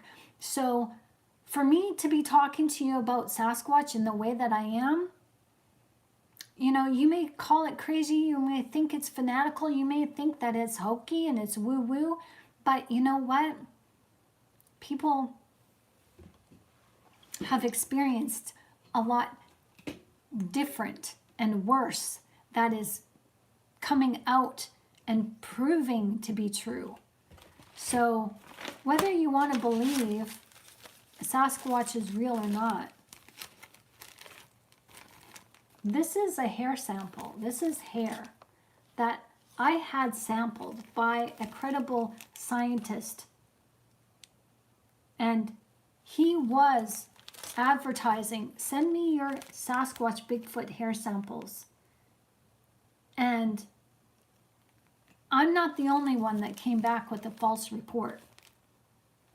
This is allegedly fox hair. Does that look like fox hair to you? It's too thin. This is too thin. It's not fox hair. It's, I got a picture. This, what this is hair wrapped around a nail. That's how I found it. And I had to unwind the hair. That's what this is. So a piece of hair is this from here, and it's curled here, so it's probably about that long. That long. There's no black in it. There's no white in it. If it was fox hair, you would see black parts on the hair. There's no black. This is either blood or mud. It's not black. It's clumped. It was wet at one time and it clumped the hair together. And I just left it as is. So, but I had to unwrap the hair from this nail, and this is so tangled. Like, I can feel it's thick. It's thick. And it's so tangled, but I had to unwrap it a few times to get it. Just think, this here, this piece of hair here, you can see how it curls. It curls on itself. It's not straight. There's the end of it. That was wrapped around the snail. So yeah, I've seen Sasquatch, and I rebuke Sasquatch, and they don't bother me. Once I started understanding and really taking to heart what God told me and what my evidence was leading me to, I was rebuking these creatures. And it wasn't me. It was God that kept them away. God protected me. Thank you, Jesus. And now I speak against them to protect my fellow human beings. I don't have an obligation to protect Sasquatch. Sasquatch who are hurting and abducting my fellow human beings. You guys are my family. Of course I'm going to speak out against Sasquatch and try to do what I can to protect you. I've written books. I have a website. The link is there for you guys. saskencounters.com or saskencounters.blogspot.com. I was written about in the local paper in Saskatchewan. And after this article, people wanted to come to my farm and they wanted to, well, take pictures, take videos, but really hunt Sasquatch. So I said no. The person who wrote this article actually wanted to do a documentary. I said no. There's other people who wanted me to do a documentary with them, but when they found out that my sightings were kind of hokey and on the paranormal, woo-woo kind of side, they said no. And that's fine. But I'm sharing this with you because it's Halloween and people are going in the woods. I've got woods here where I am in the city of Oshawa, Ontario, Canada, and there's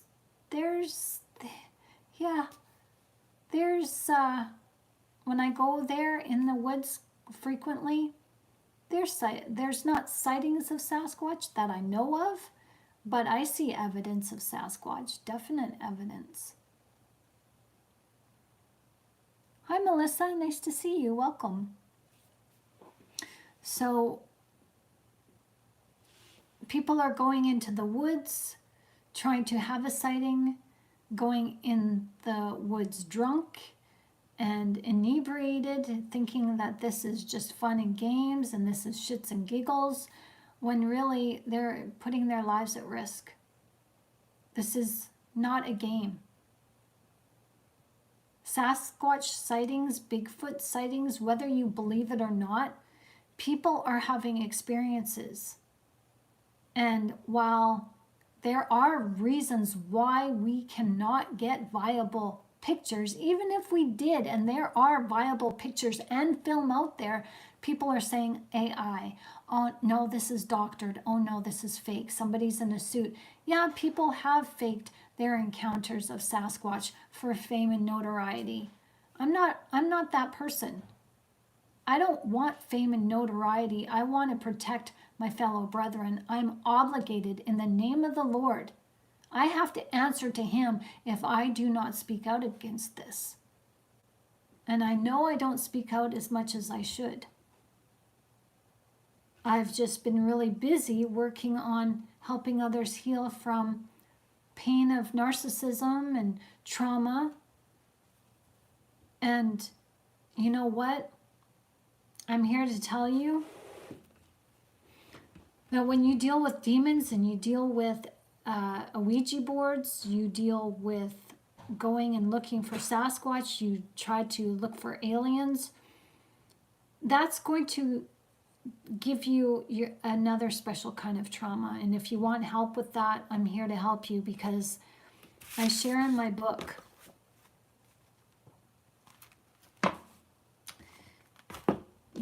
the link between the supernatural and Sasquatch. I encountered demons when I was 17 years old when I used an Ouija board, and I don't like talking about it. Not that I'm fearful, not that I'm scared, but it's just a part of my life that, had I not lived it, I wouldn't have thought that it was real. And in talking about my encounters with Bigfoot from a supernatural perspective, and my encounters with demons from a supernatural experience, more people are coming out, not because of me, of course, but more people are coming out because we're talking. And I don't care who believes me or not. This is a warning. That's all this is. If you walk away and you go and, try to conjure up demons through seances and Ouija boards, well, that's on you. But you cannot go to God ever and say, I wasn't warned. You can't go out into the forest and seek out Sasquatch and find your own, supernatural encounter with them and then go to God and say, I didn't know. You've been warned. It's not just on this video. I've warned people many times about the Ouija board and tampering with Sasquatch and trying to, tamper with, trying to get an alien experience. I mean, why the hell would you want an alien experience if they're of demonic origin? That's what they are. Don't believe me? Look it up. That alien attacks or alien abductions are stopped in the name of the Lord Jesus Christ.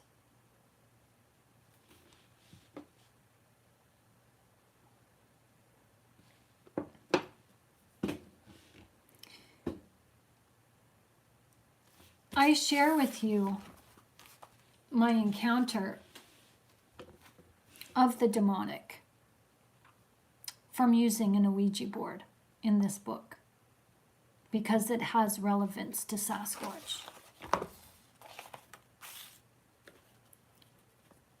Christians buy my book because this book and this one, even though it's science backed, it's still biblical intensive. There's still Bible.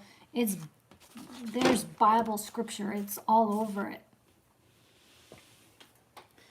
And I'm not an authority on this subject. I just know from my experience, and I'm here to help any way that I can. I'm not the person to go out and give you guys an experience of Sasquatch sightings because they stay away from me now, but I can tell you that I feel them, I sense them. This was really interesting.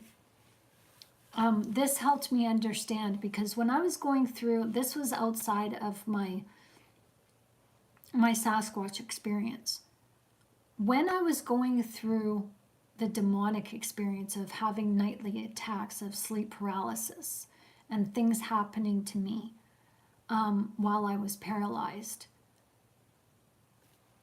I would be awake in my day-to-day life, watching TV, making dinner, talking, interacting, doing a craft, whatever, and I would feel this pull in my brain. Like I would feel, it was almost like magnetic. It's almost like you feel that pull when you try to put two magnets together. I felt tension in my brain. And I would be like, okay, that's the marker that they're around and that they're gonna attack me tonight. So the Lord rebuke you. I will not be attacked tonight. The Lord rebuke you. Stay away from me. Stay away from my family. Stay away from my home. Get gone. Let my angels deal with you. And I wouldn't have an attack. But when I didn't pray and rebuke these creatures, these spiritual beings, these demons, and I'll call them creatures because some of them are like gargoyles, I would get attacked in my bed. And my Sasquatch encounters were kind of the same, where I would walk my property and I had lots of trees on my property. I showed you that. Here's my house. There was a tree line lining the driveway. Tree line here, tree line back here, more trees back here, tree line up front because this was the yard area. And yeah, so there was lots of trees on the property. And so what I would do was, I'd go investigate. I'd go and investigate pretty much every day, every morning and afternoon, and even in the early mornings, about 3 o'clock in the morning, because I knew when they were around, because like I said earlier, I had a baby monitor in the yard, so I could tell when they were around. So after they would leave, I would go and investigate the area to see if I could find any evidence. And I could feel that familiar pull in my brain. And what I would do is that it was almost like vertigo. And it was a strong magnetic pull that I could feel, and it would affect my eyes. The stronger, if I was in the right direction of where they traveled, and I would follow that, it was like I was following an electromagnetic trail. And the closer I was getting to where they were, I would feel this pull on my eyes. It's like it would be really strong, and I'd be like, okay, they went over here. And I tested this. And so I went in the opposite direction, and I walked far away from the site of where I was feeling this magnetic pull. And it was not an anomaly. It wasn't just a one-off. It was like, okay, I wouldn't feel anything anymore. But as soon as I go into the area where I knew they were, I could feel this pull. And when I'd walk in the direction of where they were, this pull was leading me into the direction of where they went outside of the yard and into their own territory. It's like I could follow this like an electromagnetic trail. And so I can go into certain areas where in the city of Oshawa where they're known to, inhabit, or they like certain areas, and I can go and I can feel that pull, and it's like, okay, so then I start looking for evidence, and I take pictures of evidence, and I see it.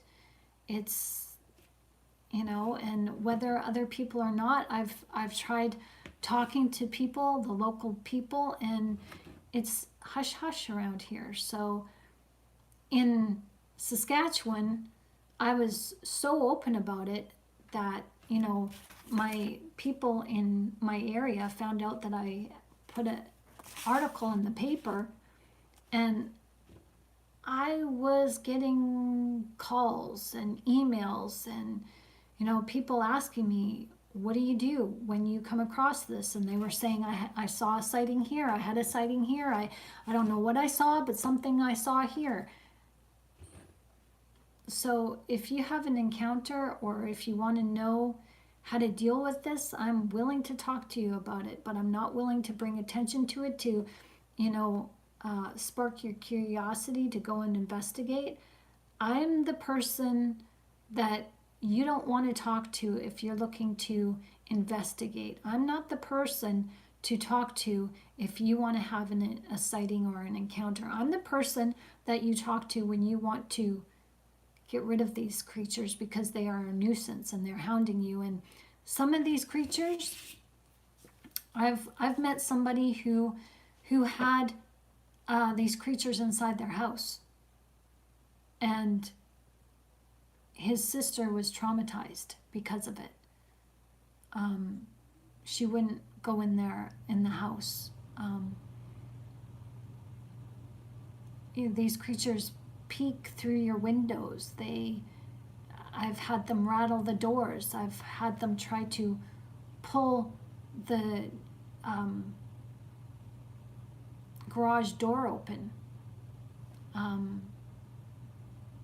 I've almost, shot my dog because I heard a growl in my living room, and my dog Muggs, he was an outside dog, but I didn't realize that Sasquatch, this was a time where I didn't realize that Sasquatch were such a big part of, they frequented my farm. I didn't know that they were coming so frequently on my farm yet.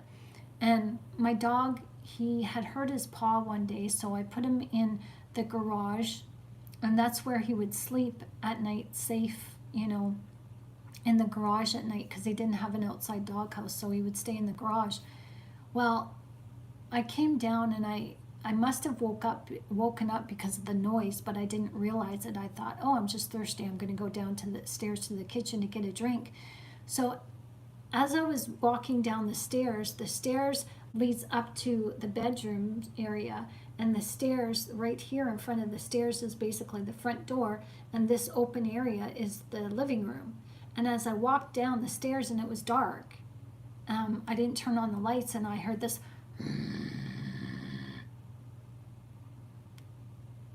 and I just, like that, I squeaked like that, ran up the stairs, grabbed the shotgun, loaded it, put 2 bullets in it, loaded it, and it was, you know, ready to go, ready to fire.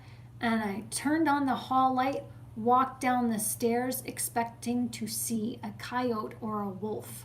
I wasn't sure how it got into the house, but I was not thinking my dog Muggs. I was thinking a wild animal, and I thought it growled at me. So I was ready to pull the trigger and have blood all over my living room. I was that ready and freaking scared. But I was ready. And I've never been put in that kind of position ever, and I didn't know I had it in me to shoot a gun. But I was ready. And if I didn't turn on the light, I would have shot my dog, because I turned on the light and I saw him at the window. The front window, it was like a bay window, and it didn't have a curtain on it, because I didn't have curtains, because I'm in the middle of the boonies. Why do you need curtains? You're a farmhouse. There's nobody around. Didn't have curtains.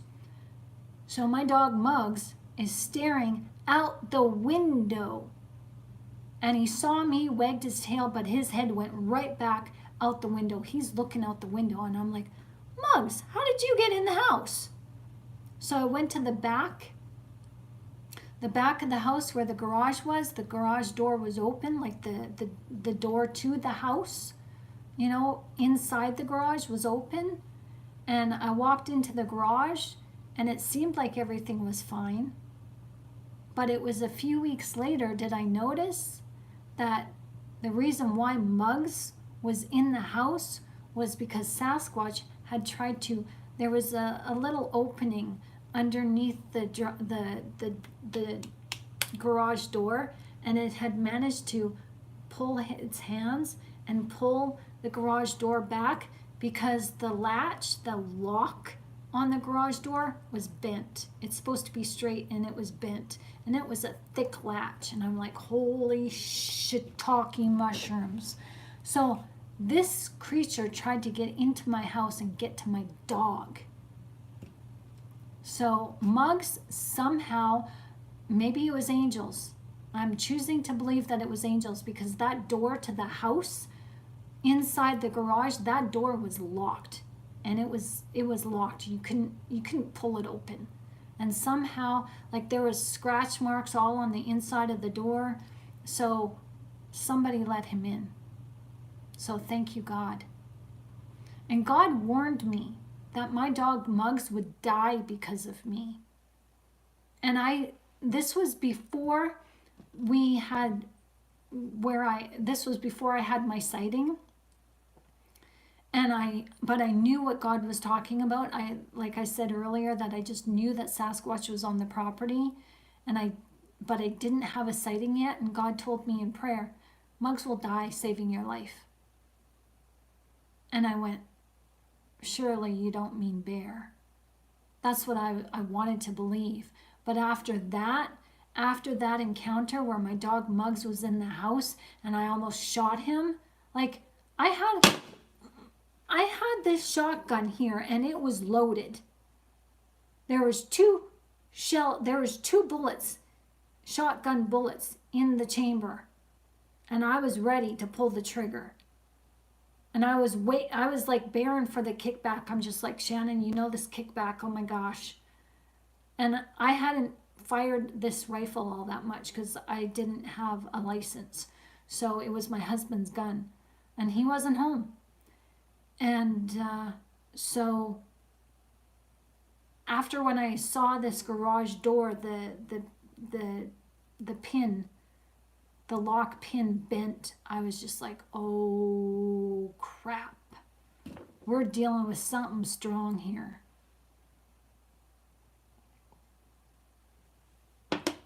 There's so much to tell you guys, but I think I've talked enough. And if you guys want me to tell you more and share more, and if you've got questions, please ask me. You're welcome to. But again, I don't want to talk about Sasquatch to invoke curiosity. I'm not going to tell you how to bait sites. I'm not going to tell you how to, go investigate. I'm not going to tell you what sites. I'm not going to tell you how to do things to go so you can go and have your own investigations. No, I'm here to talk about Sasquatch in a way that keeps you safe, because they are supernatural and they're not here for, they're not here to invoke your curiosity in the way of entertaining you. You are actually entertaining them by your curiosity. They have a wicked sense of humor. They're sentient beings. I talk about it in my book.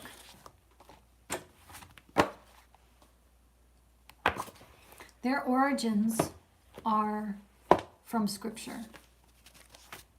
Esau was hairy. Esau was hairy all over his body. And what happened to Esau is, a huge Bible story, a huge Bible study. But essentially what happened was Esau, he forsook his birthright for a bowl of soup. He was considered a hunter, right? He went and hunted game.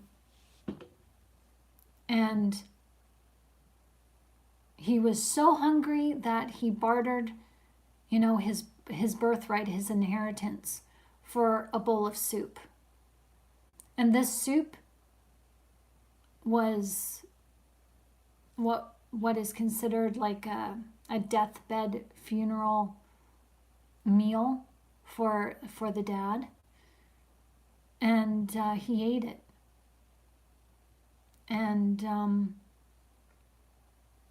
when Esau realized what he had done, that he had,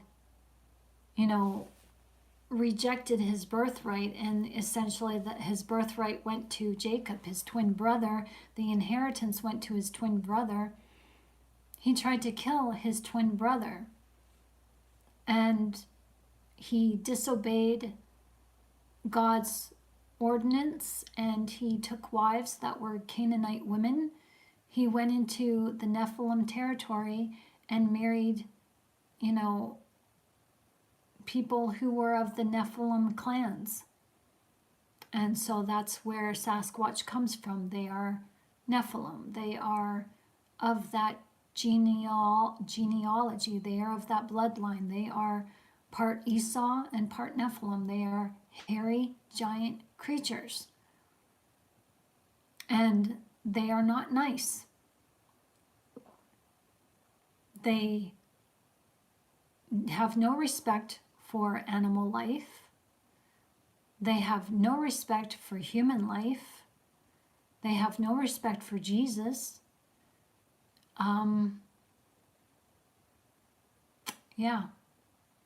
They only appear to be nice and benign. They appear to be curious. They appear to be harmless.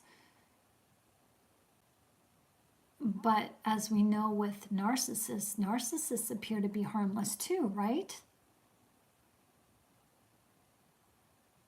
Narcissists betray their own kind. Narcissists appear to be human, but they're not human. Sasquatch appear to be human-like, but they're not human-like at all. If they were human-like, they would have empathy.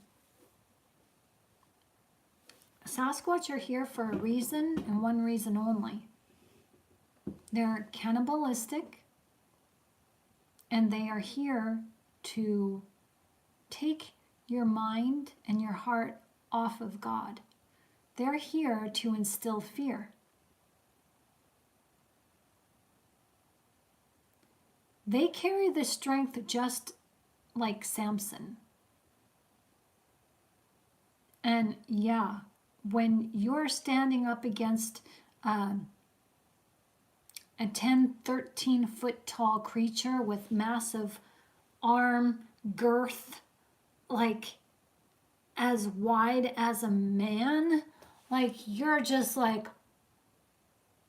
there's no words for it. There is no description that can even come close to what you feel and what you're thinking. But this is where God comes in. Excuse me. Your faith in God is what protects you from these creatures. Your faith in God is what keeps them away from you. So don't go poking your nose into something that you know nothing about, that you're not ready for. It's, for me, I didn't really go poke my nose into anything. It's just I moved to an area where Sasquatch was. And it's thanks to my experience of using the Ouija board that kept me safe, because I was able to call upon and draw upon my faith and draw upon my knowledge about the supernatural, that helped me understand, okay, this is what's going on. These creatures talk to you through your mind. It's called mind speak or telepathy. And they tried talking to me, and I said, no, the Lord rebuke you. You do not have permission to speak to me at all, not through my mind, not verbally. And so they stopped. They didn't. But they warned me. They warned me to stop talking about Sasquatch. They tried to stop me from promoting my book. They harmed my dog.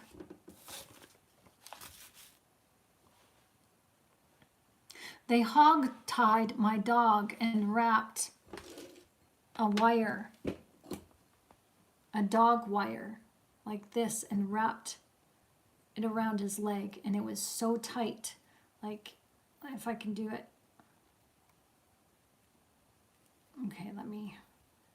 Okay, so this is my dog's leg. Okay, this is the wire, the dog leash, and it was wrapped like this around my dog's leg, and then one end, they tied the end to his collar. So his hind leg was up near his collar like this, with the wire, the rope around his leg, so he couldn't move.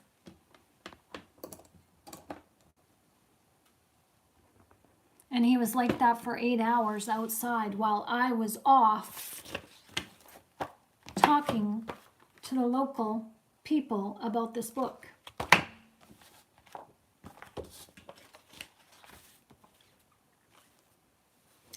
When I found Muggs hog-tied in a shed, in one of the back sheds, I approached him, and it was dark outside, and I had my vehicle lights facing the shed, so there was some sort of light coming in. And I looked at him and I said, Muggs, and he went, that's the first time he's ever growled at me. So what presented itself to Muggs either looked like me, because I saw them shapeshift, so they're capable of looking human, or they used my voice, because Muggs growled at me when I said, hey buddy, Muggs, and he's, I'm like, hey Muggs, it's okay, it's me, it's Mom, it's okay, it's Shannon, it's me. And then he started wagging his tail. So something tricked him and presented itself as being friendly to get that close to Muggs and force Muggs into submission.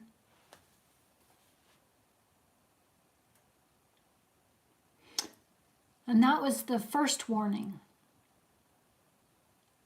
Well, no, that was the second warning. The first warning was when they came to me in a dream and paralyzed my body.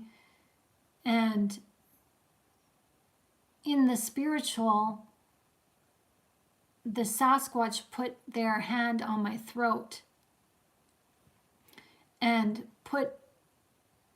spoke to me in my mind through my dreams, but I was wide awake. And they paralyzed me, and as I closed my eyes, they gave me this scenario. And in the scenario was that I was face to face with the Sasquatch, and he put his hand around my throat, and he said that, oh shoot, I just had it.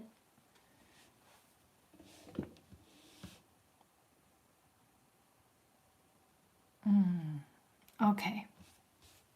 I just had another familiar spirit connection.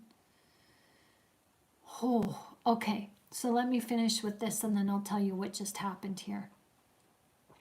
So Sasquatch put his hand on my throat in my mind as the scenario. They were giving me a thought, talking to me through thought projection as I was wide awake and I had my eyes closed and I knew I was paralyzed and I'm trying to get out of it. And, I was given this thought of being outside my home in the dark, and the Sasquatch walked up to me and he put his hand on my throat and he said, "You need to stop talking about us. Stop talking bad about us. We have ways to make you stop talking." And then I was released and the paralysis left me. Now, sleep paralysis is a common thing in alien abductions and also spiritual demonic attacks. So what I just felt God share with me is the familiar link to I had this is now I'm going to be talking now I'm switching gears here and talking about my ex who was narcissistic. And I've talked on this channel about how narcissists have demons or they have demon attachments. My ex, I didn't recognize at the time, but I do now that he was possessed when he did this. He put his hand around my throat, pushed me back against the back door, and he, with his other hand, he made a fist and pulled back, and he was shouting at me, and he was so aggressive, and he stopped him. He was moved like this, and then all of a sudden he just like this, and he goes, "But I'm not going to give you the satisfaction." But what he said to me, he grabbed me by my throat, pushed me back against the back door and said, "The devil's in this house." And he pulled back his fist and he was going to hit me in the face. And as he went like this, he goes, "But I'm not going to give you the satisfaction." So God stepped in at that moment. And my ex knew that if you hit me, I'm going to frickin' tell. And I never thought of that as being a demonic, psychotic break. I never thought of it as being demonic. I thought of him as just being threatening and violent. But the moment I'm sharing with you that Sasquatch in my dream put his hand around my throat, that's a demonic act. That's a threatening act. That's a life-threatening act. That's demonic. That's evil.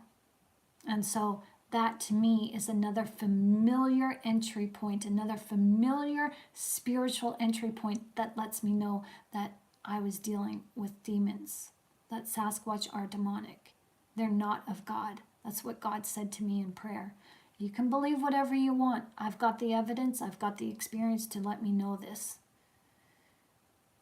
So, the reason why I'm talking to you guys today about this is because it's Halloween. And it's a day where people, even Christians, they take the day to celebrate a day of death, a day of demonics, They give Satan this one day. Oh, what just comes to my mind? Oh my gosh, you guys. I've never thought of it this way. A day is like 1,000 years to God. And in Revelation, the enemy has one day, 1,000 years reign. This is his day. Oh, shiitake mushrooms. Interesting. We will not be fooled. We will not be led. We are here not to keep secrets for the enemy, but to shine a light on the enemy. And that's why I share with you my Sasquatch encounters. And in my book, I associate Sasquatch with being demonic because there is interaction of Sasquatch as they paralyze people. As I've never been paralyzed by them out in the open, out in broad daylight, but I've experienced them paralyzing animals, the wildlife. I have taken care of a wild crow because I saw this crow paralyzed in a tree limb, and it was like a stuffed, it looked like it was a stuffed taxidermy crow. And I looked at it and I took it off the limb, off the tree limb, because it was like just frozen. It was like it was frozen, but it was real. I could feel its heartbeat. So I took it and I just like, it's okay, you're okay. And I knew exactly what was going on, and I just prayed against it. The Lord protect you and guide you, and the Lord rebuke this. You're going to be fine, you're okay. And he came to right away. First he started blinking, and then he turned his head a little bit, and then he was fine. So I've also had a baby rabbit right beside my car door, frozen and stoic. And I picked this baby rabbit up, and it was like, it couldn't even blink, and it was like staring into space, and it couldn't even blink. It was frozen. But it was like summertime out. So I've experienced a few times that Sasquatch likes to paralyze animals, as they have this power of paralyzing individuals, as there has been encounters where people have been paralyzed in their tents, sleeping at night or in broad daylight. They've been paralyzed and they're walking, and all of a sudden they can't move, or it feels like they're walking through thick soup. So Sasquatch has the ability to paralyze people, and people are encountering sleep paralysis with demons right now. This has been an ongoing thing that I know of. Like, science has gotten a hold of this, and has done experiments on sleep paralysis for like 20, 30, 40 years. But sleep paralysis can be stopped in the name of Jesus. Alien abductions use sleep paralysis and can be stopped in the name of Jesus. Sasquatch encounters, I guarantee you, they can be stopped in the name of Jesus. As their paralyzing ways can be stopped. As I've nursed and stopped the paralysis from continuing in a baby crow and a baby rabbit. And that was something that was just, and I was paralyzed that one time in my bed, awake. But I've never been paralyzed, being outside in the daylight. It's always been in my bed, where I've been at my weakest and I've been vulnerable, sleeping. That's another evil tactic. Evil has to approach you when you're at your most vulnerable. Like, loving people, loving sentient beings don't do that. That's not of God. That's not even what God's angels would do. God's angels would never paralyze you and approach you and approach you when you're most vulnerable and scare the heck out of you. They wouldn't do that. That's not God's motive. That's not the way he works. Like, Jesus appeared to Moses in broad daylight in a burning bush, and God told him, take off your sandals. Moses wasn't paralyzed and stoic and unable to move.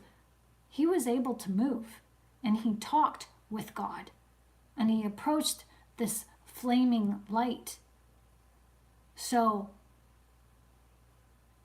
my experience and my sorry, it's this one. Yeah, this one. My research, I share with you the scientific aspect of Bigfoot in this one, and my research has led to that sleep paralysis is infrasound. Infrasound is a tool used by the government, and it paralyzes you. And if the sound is low enough, it can implode your insides. And this infrasound causes not just sleep paralysis, like paralysis of your body, it causes hallucinations, either visual or auditory. It causes paranoia. I know with my first encounter of paralysis, the demons that were holding me down through infrasound were able to infiltrate my mind and take away the Lord's Prayer.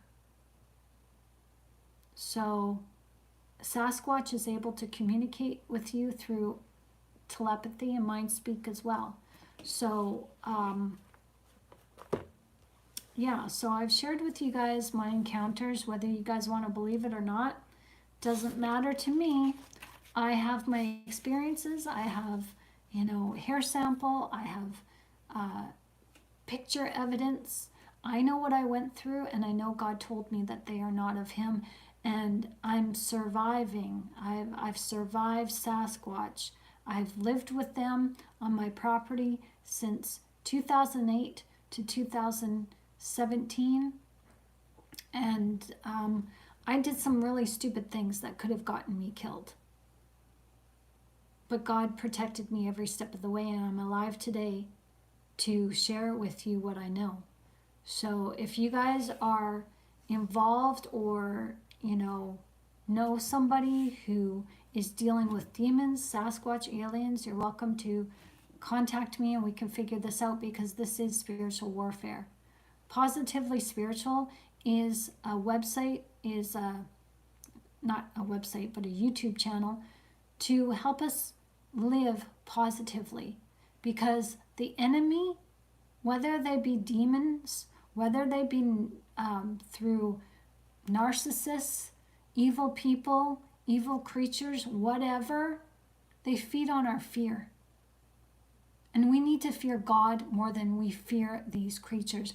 We don't need to be curious about them. God taught us, Jesus himself taught us how to deal with the enemy. And people say, oh, don't talk about the enemy. Don't talk about evil lest you glorify it. Jesus didn't glorify evil by talking about it. You got to talk about it. You got to experience it sometimes, but you definitely got to talk about it and share experiences and share your knowledge, because knowledge is power. And the more you know, the more empowered you are to stand against the evils of this world. And the lie that is being told and believed is a lie from the enemy that allows the enemy to flourish. Don't talk about evil lest you glorify it. No, we glorify God by standing against evil, by standing in the gap and praying for our brethren and for living the repentant lifestyle. When you live the repentant lifestyle, the enemy has no jurisdiction over you, because they can't use anything against you. But they still use our negativity against us because we're still involved in feeling and thinking negative things. So if you like this channel, please donate. Please go see my Ko-Fi channel, as my Ko-Fi channel will help you figure out what's going on, as you can download these books. You can also check out other books that help you heal from emotional pain, from narcissism. Yeah, demons are just narcissists in their full spiritual colors, their full spiritual dress. That's all they are, and that's all Sasquatch is. Sasquatch, whatever you want to call them, Bigfoot, you know, they have a reason to be here. And the familiar spirit is through sleep paralysis. Sleep paralysis can be stopped, not by taking medication, not by investigating the scientific aspect, but understanding that sleep paralysis is infrasound, and infrasound is a type of energy, and we give off a type of energy. Everybody has their own personal energy marker, like a thumbprint. And that energy marker, when somebody can, when an apparatus can match your energy marker, that is when you become immobilized. And how that energy marker is matched is because the entities, these entities gravitate to the energy that you give off that is imbued with negative emotion. That is what makes you vulnerable. That's what makes you vulnerable to evil people, evil demons, evil spirits, is your vulnerability that you don't even know you're walking in. So that's why it's important. That's why this channel exists, to help you understand who you are from a spiritual aspect, to help you step into your divinity so you can rise above and live positively. So that narcissists don't gravitate to you. So you don't gravitate to narcissists. So you don't, you know, narcissists do stupid things. They channel, they do satanic things. They use Ouija boards. They do stupid things. They open themselves to demons just by who they are, and they'll go and if they have no filters, if they have no boundaries, if they have no moral compass, then yeah, they'll do stupid things. And they'll bring home demons without you knowing. They'll bring home to your house demons. And you'll be haunted by them. Even though you don't use the Ouija board, you didn't do the seance, maybe your child did, maybe at a Halloween party, maybe at a sleepover. I didn't see demon activity right away when I did the Ouija board. It was 2 months after. And yes, my family started experiencing demons.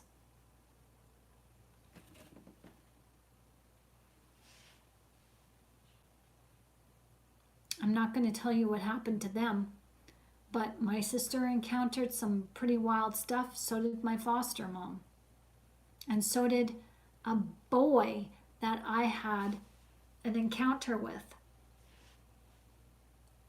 I went over to his house to watch movies, as that's what I thought. That's what he asked me to come over to his house for. I didn't know movies meant having sex, and I was a virgin at the time, so I said no. I was, disgusted with his behavior, and I left his house, and I was just like, oh my gosh, what did I, this is gross. Like, I'm glad I didn't, yeah, that's not, I just like, Shannon, you're naive, but whatever. So I went home, and the next morning, we totally ignored each other. We rode the bus to school together, but he sat, in the middle of the bus, and I was at the front of the bus, and we never spoke to each other again after that. I lost respect for him, like he was just a total pervert.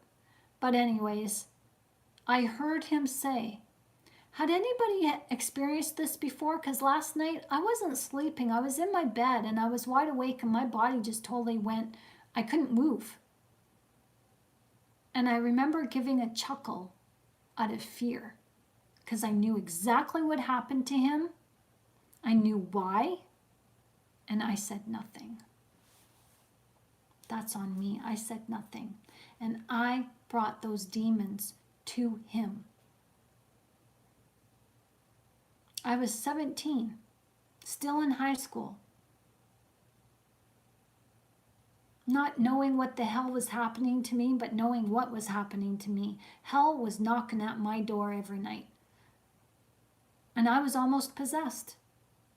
And it's thanks to calling upon the name of the Lord Jesus Christ, who saves, I was not possessed. I had demon attachments, but I wasn't possessed. Thank God. Thank you, Jesus. But it's because of those encounters, those spiritual encounters of sleep paralysis, I could figure out what the heck was going on as I was seeing Sasquatch from a spiritual experience, but also experiencing them physically. And my investigations as I was going online, sharing my story, talking to other people who had Sasquatch, Bigfoot experiences. I was delving deep into, Native American folklore and sharing what I knew and asking other people and Native Americans and other people who were exploring the Native American folklore too. We were all talking and oh my gosh, I began to put two and two together. And then it lined up with alien abductions.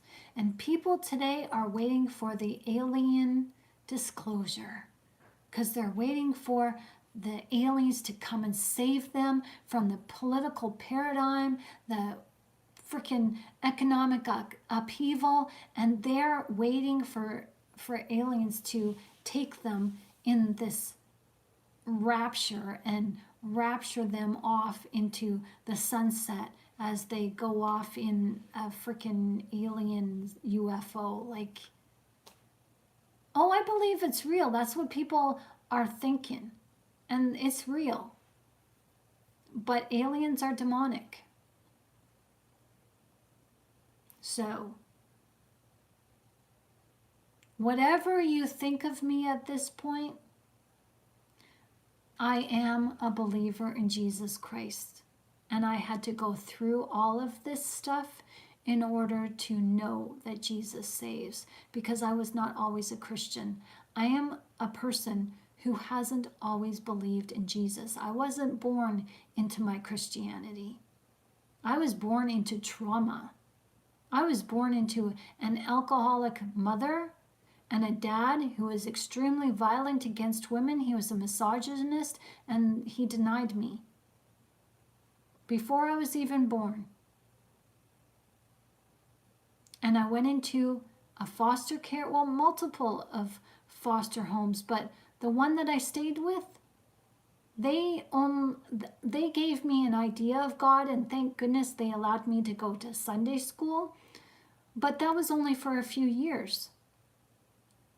And for some reason, we stopped going to Sunday school, me and my foster sisters, and we went to church on Mass, for Christmas and Easter, but, I had asthma attacks and I'd lay dying, unable to breathe from an asthma attack, and nobody prayed.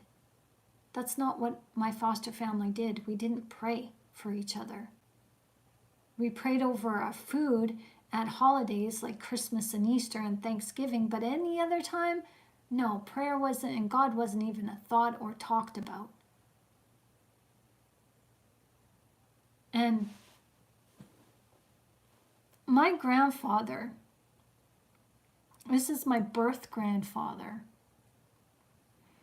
he's the one who gave me the name Shannon. He has Welsh origin. And I have very few memories of him, but thank God my foster family allowed me to visit him. And that's why I was not ever adopted, because In Canada, when you're adopted, you're not allowed to see your family.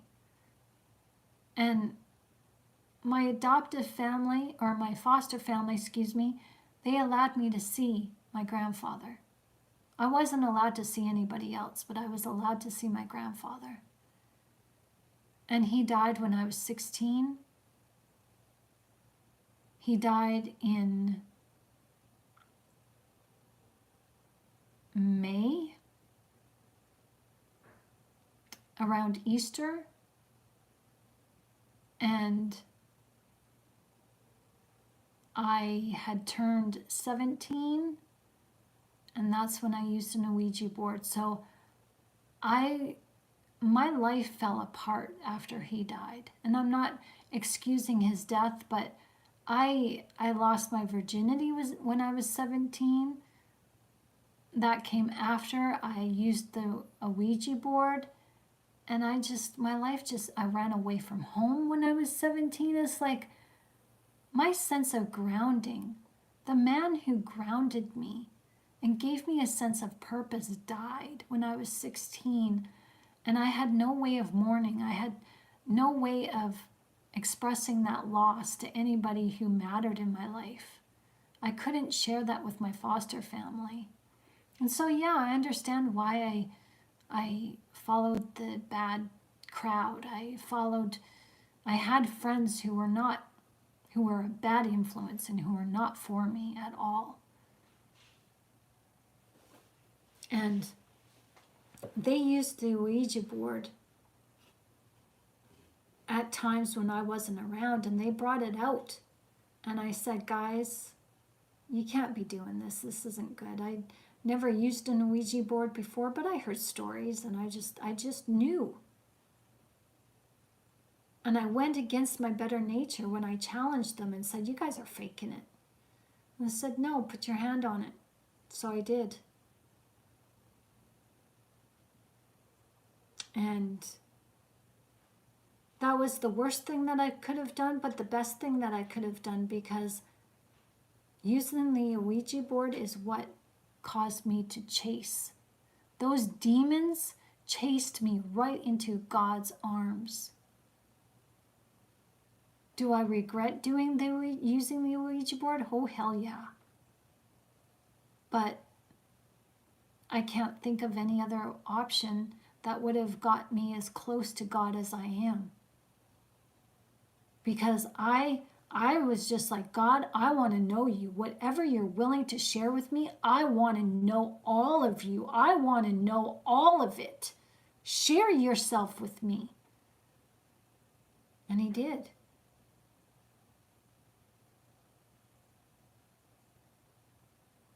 And he trusted me to expose the familiar spirits of Bigfoot.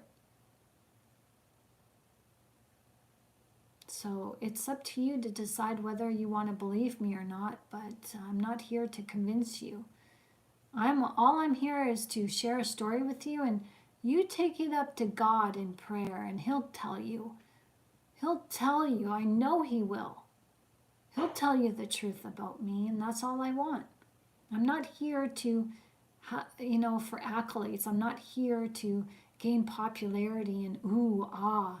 I'm here to share God with you. And I'm here to share with you that the demon realm, that's real. And you want to go poking your nose in something that you don't belong in, you're going to get freaking hurt. And if that's something that you feel you want to do, well, I'm here after the fact to help you through it.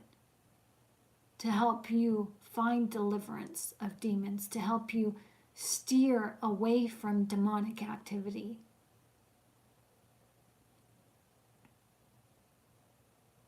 And, we're in a time of our lives right now where there are people who have done demonic things, who have demons, and the person who was possessed has died. And now those demons are roaming the earth. Think of the rituals that P. Diddy has done. Think about the rituals that were performed from Epstein Island. Those adults who preyed upon young people, they're not going to live forever. Those people that have legion of demons inside of them, you have to be demonically possessed to hurt another human being like that. You have to be inhuman, non-human, to do something like that.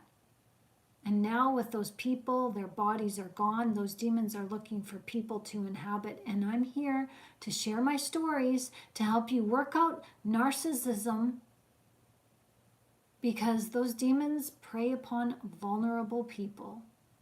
And I was a vulnerable person.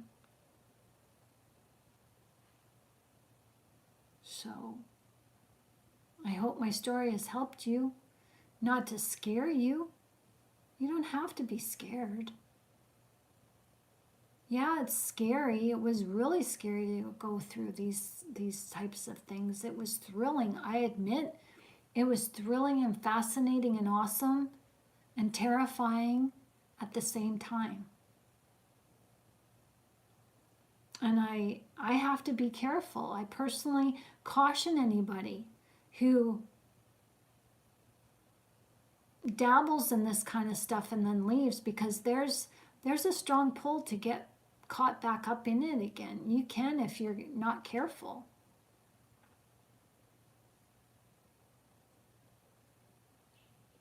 I'm thankful that my books, this book, it's scripturally intensive.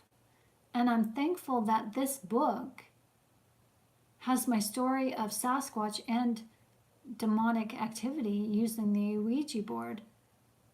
I'm thankful that this book has led people who were in the Sasquatch community, who are Christians, it led them to just abandon Sasquatch research. We're here to look after each other.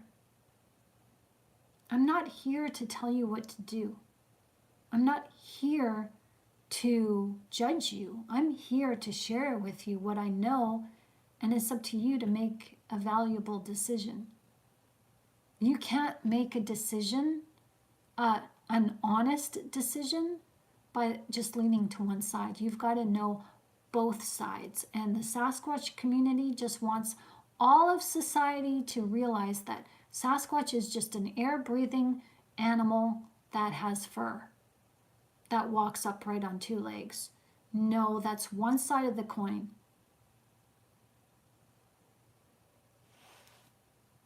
The two-sided coin of Sasquatch is that it appears to be a live air-breathing animal, but it also has supernatural qualities. And based on my experience, the supernatural qualities were dangerous. So that leads me to believe that Sasquatch has the potential to be dangerous.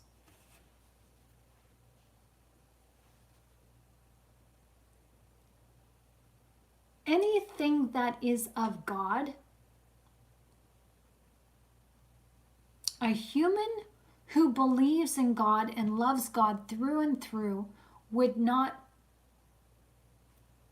threaten another human being, would exercise unconditional love, would not come to another human being in a threatening way. They would say, even the angels that approached God's children said, come in peace. We come in peace. Peace be to you. But no, these demonic, we have this idea that the demons are red and they have a long tail and horns and they carry a pitchfork. No, demons come in the form as gargoyles, imps. What do you think the folklore was from? You know,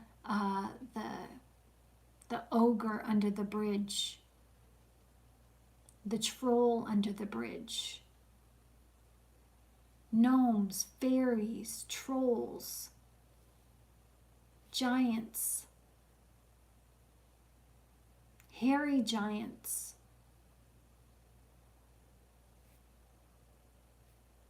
leprechauns.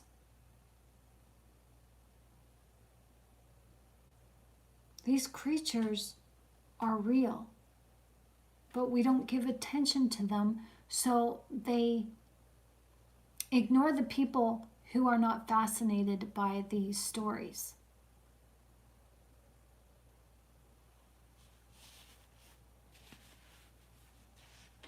But there is a growing curiosity of Bigfoot now that people are, you know, taking their phones with them out in the woods and showing that this creature is real.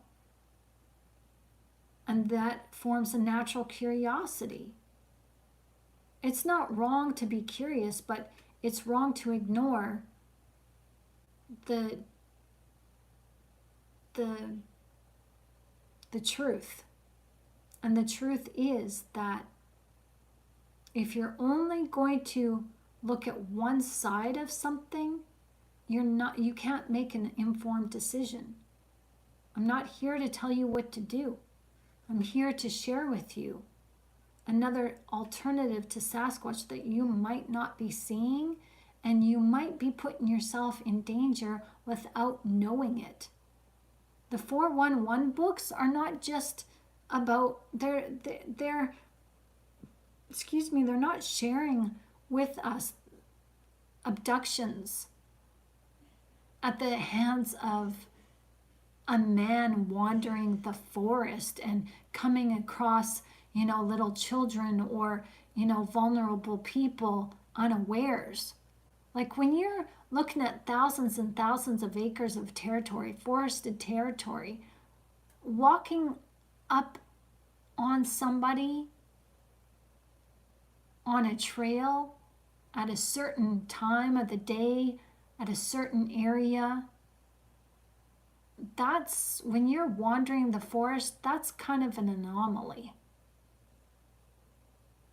David Paulides in his 411 books suggest that Bigfoot is the culprit, but he doesn't come out and say it. Maybe in his older or later ones, but his earlier books, he refused to give acknowledgement. Maybe his newer books, he does, I don't know. I haven't read his whole repertoire of 411 books. I know there's more than 2 now. But his first and second books and the interviews that he went online and engaged in, showcasing his 411 books, he made it clear that he didn't want to name Sasquatch, but he started to. Oh, I'm very well, Jessica. Thank you. How are you? How are you doing, Jessica? I'm just telling people about my encounters with Sasquatch and how they're not just an air-breathing live creature that has fur and walks upright. I experienced a supernatural experience with Sasquatch. And you're fasting and praying for people on Halloween. Good for you. Blessings. Wow. Yeah, so,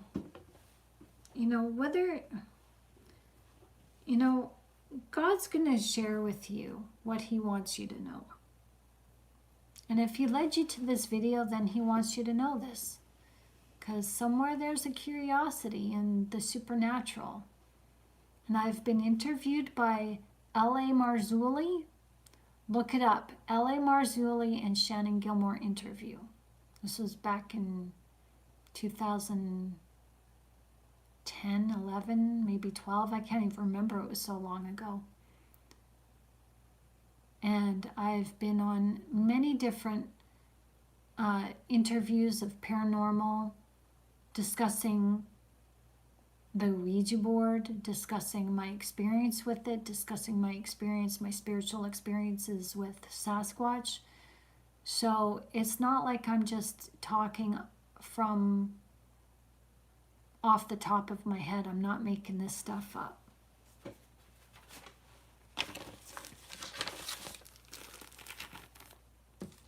This is hair that I collected from this. And what this is this is a nail with hair wrapped around it. And how I'll share with you the picture.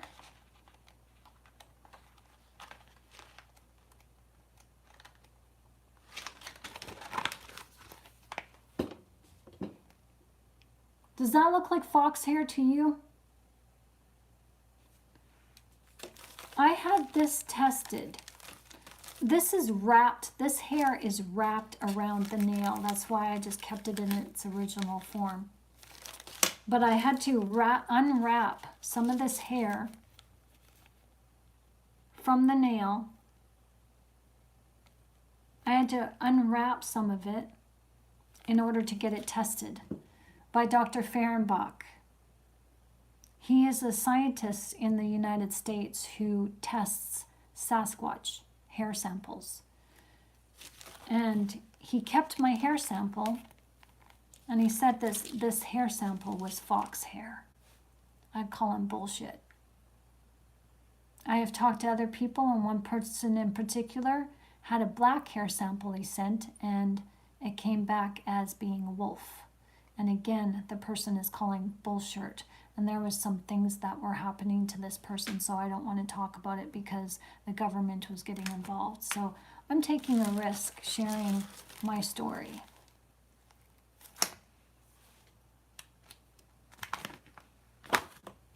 I know Sasquatch are real. I know the government knows they're real.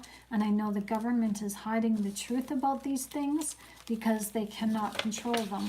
And maybe the government has made a pact just like they have with the aliens. You leave us alone, you leave humanity alone and stay on the sidelines, and we'll let you abduct a few people now and again from the parks. You don't think it can't happen? This is in Native American history, where Native American folklore has, it's right in their in their legends, that some Native American indigenous peoples, their clans, have made pacts with the Big Brother, as the Sasquatch are called, Big Brother, and some Native Americans were actually giving away, sacrificing a boy and a girl and leaving them in an area where Sasquatch would take them. What they did with them was not good. These kids were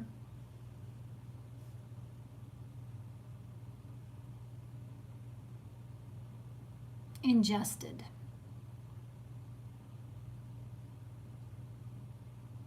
And Native American clans would, the tribe leader would make a pact with these creatures in order to, we'll leave our tribe alone. And Sasquatch was like, we'll leave you alone if you sacrifice a male and a female child. Again, there is the spiritual familiar spirit of the enemy. The enemy preys upon children. The enemy preys upon the naive. And God's children are supposed to be childlike.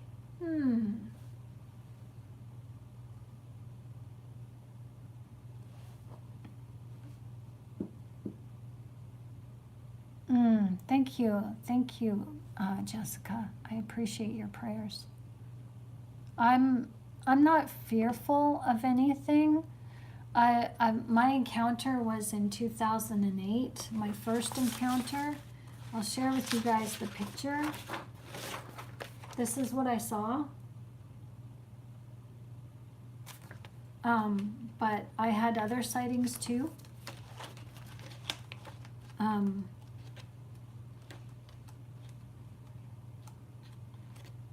My link to my blog shares with you some of the sightings and some of the encounters that I had.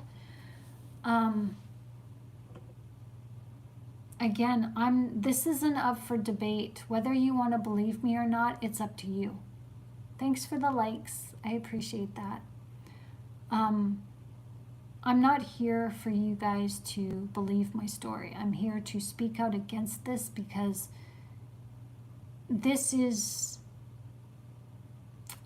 dark and sinister things of a spiritual nature happen in the woods, on Halloween, on satanic festivals and ritual days and all of that junk. And it's time that we stop allowing this to be a part of humanity. Yeah, people are allowed to exercise their right to freedom of religion, but the thing is, calling upon demons, it's one thing to have them in your life. It's another thing to call upon them and have them infect and inject themselves into everybody else that you encounter. I didn't ask for that. That's why we need God's protection.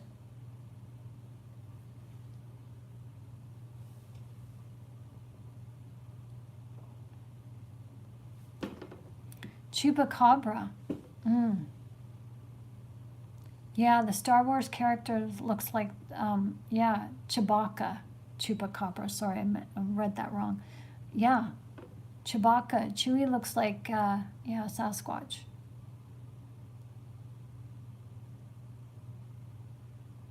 Oh yeah, Satan is the representation of Darth Vader being the Grim Reaper.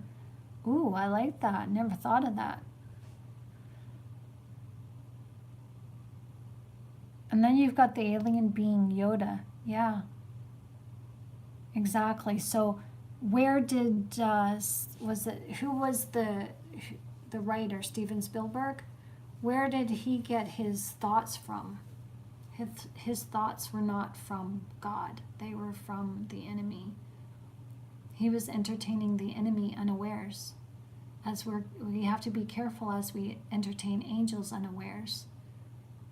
So, yeah, we have to pray against all of that. And, Halloween parties, people are doing seances, people are doing stupid things using the Ouija board. I used the Ouija board when I was 17, and people are doing, levitation rituals, looking into the mirror in a darkened room, trying to see ghosts and demons and their ancestors and all of that. They're doing stuff behind your back. And you don't know. You don't know. Like, even at an innocent sleepover, your kids are going to someone's house to sleep over, and there's a group of kids. Well, they're doing light as board, or what is it? Stiff as a board, light as a feather. That's what we did as a kid. And then my friends pulled out an Ouija board. I mean, kids do stupid things.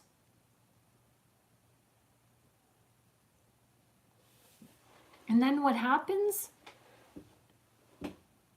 The demons that are called upon and addressed and invited and invoked to, it's not like the kids are invoking the demons from the spirit realm. It's the spirit realm is all around us, and they're invoking the demon to say, yes, come into my life.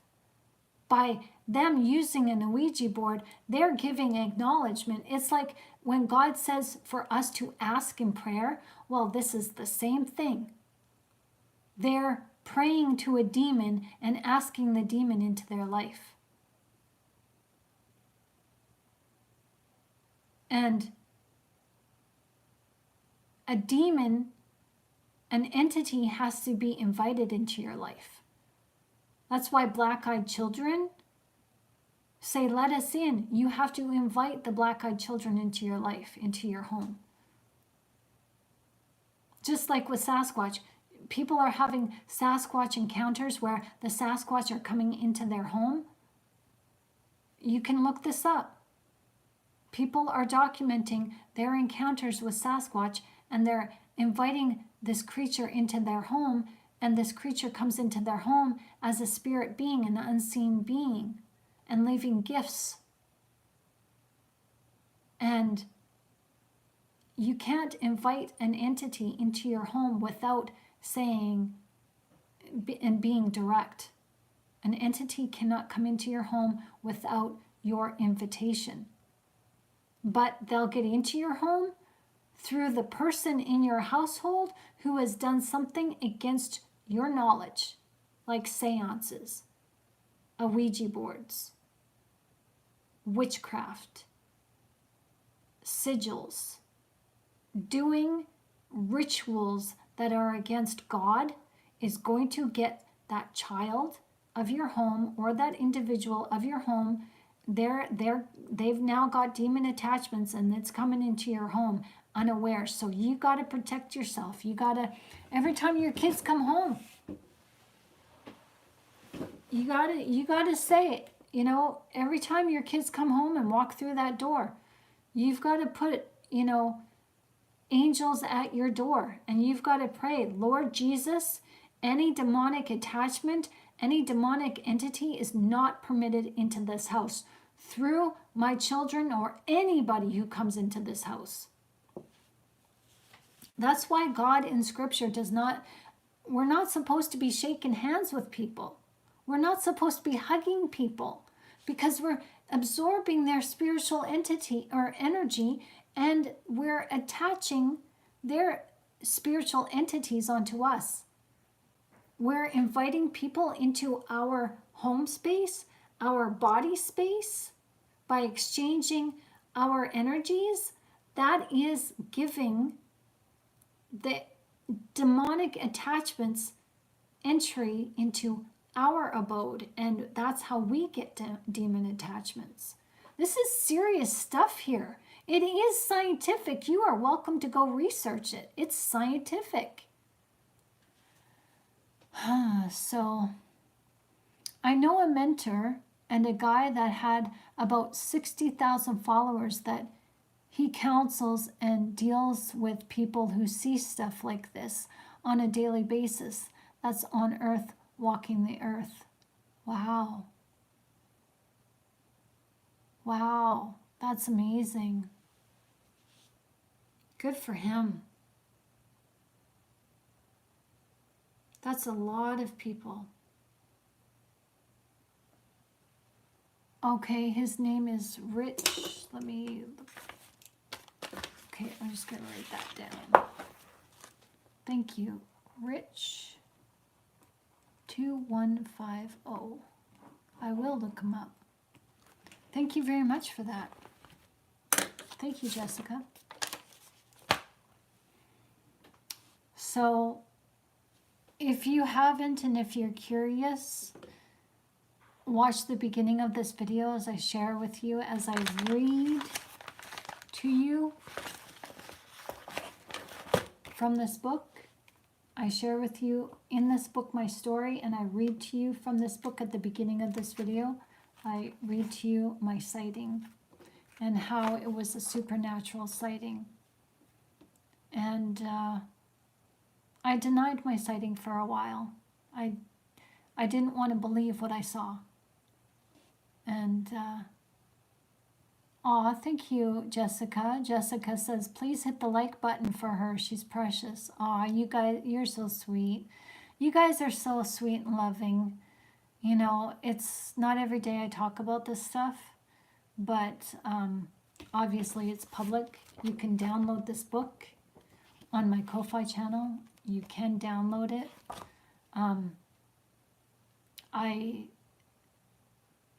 I believe I'm here on this earth to help God's children and help God. And I don't take this lightly. I don't care what you think about me. You want to think I'm crazy? That's your judgment. And you can take it up with God. I encourage you to go to God. If you have any questions or concerns about me, pray for me if that's what you want, but you're also welcome to ask God about me. Ask him. Don't ask him from your ego, because the ego is going to answer you in a way that is not good. But set aside your ego and get present. Get present with your self-awareness. And lay all judgments aside and be open-minded and ask God, God, is this real about Shannon? Can I really trust this? And he'll tell you. I promise he will tell you. I have nothing to hide. I won't swear on the Bible, but I would take a lie detector test. My experience is my experience, and I'm not here to prove it. I'm here to tell it, to help you steer away from demons, because demons are a real thing in this life, and they are coming for God's children. They're on the warpath now. You think P. Diddy and his entourage, you think they were singing Kumbaya when they were doing their nasties? No, they were invoking demons when they did their nasties. And those demons are going to leave P. Diddy, because those demons are not going to want to be incarcerated. They'll have their fun in jail for a while, but they're going to leave P. Diddy, and those demons that are with the entourage, the cohorts of P. Diddy, they're going to leave, and they're going to come into society, and they're going to prey upon the vulnerable. So here we are on Positively Spiritual, aligning our hearts with God, understanding that positivity is what keeps demons away. When you root yourself in the joy of the Lord, who is your strength, and you fear no evil, for God is with you, then nothing of the supernatural kind that's evil can hurt you or harm you or enter into your life.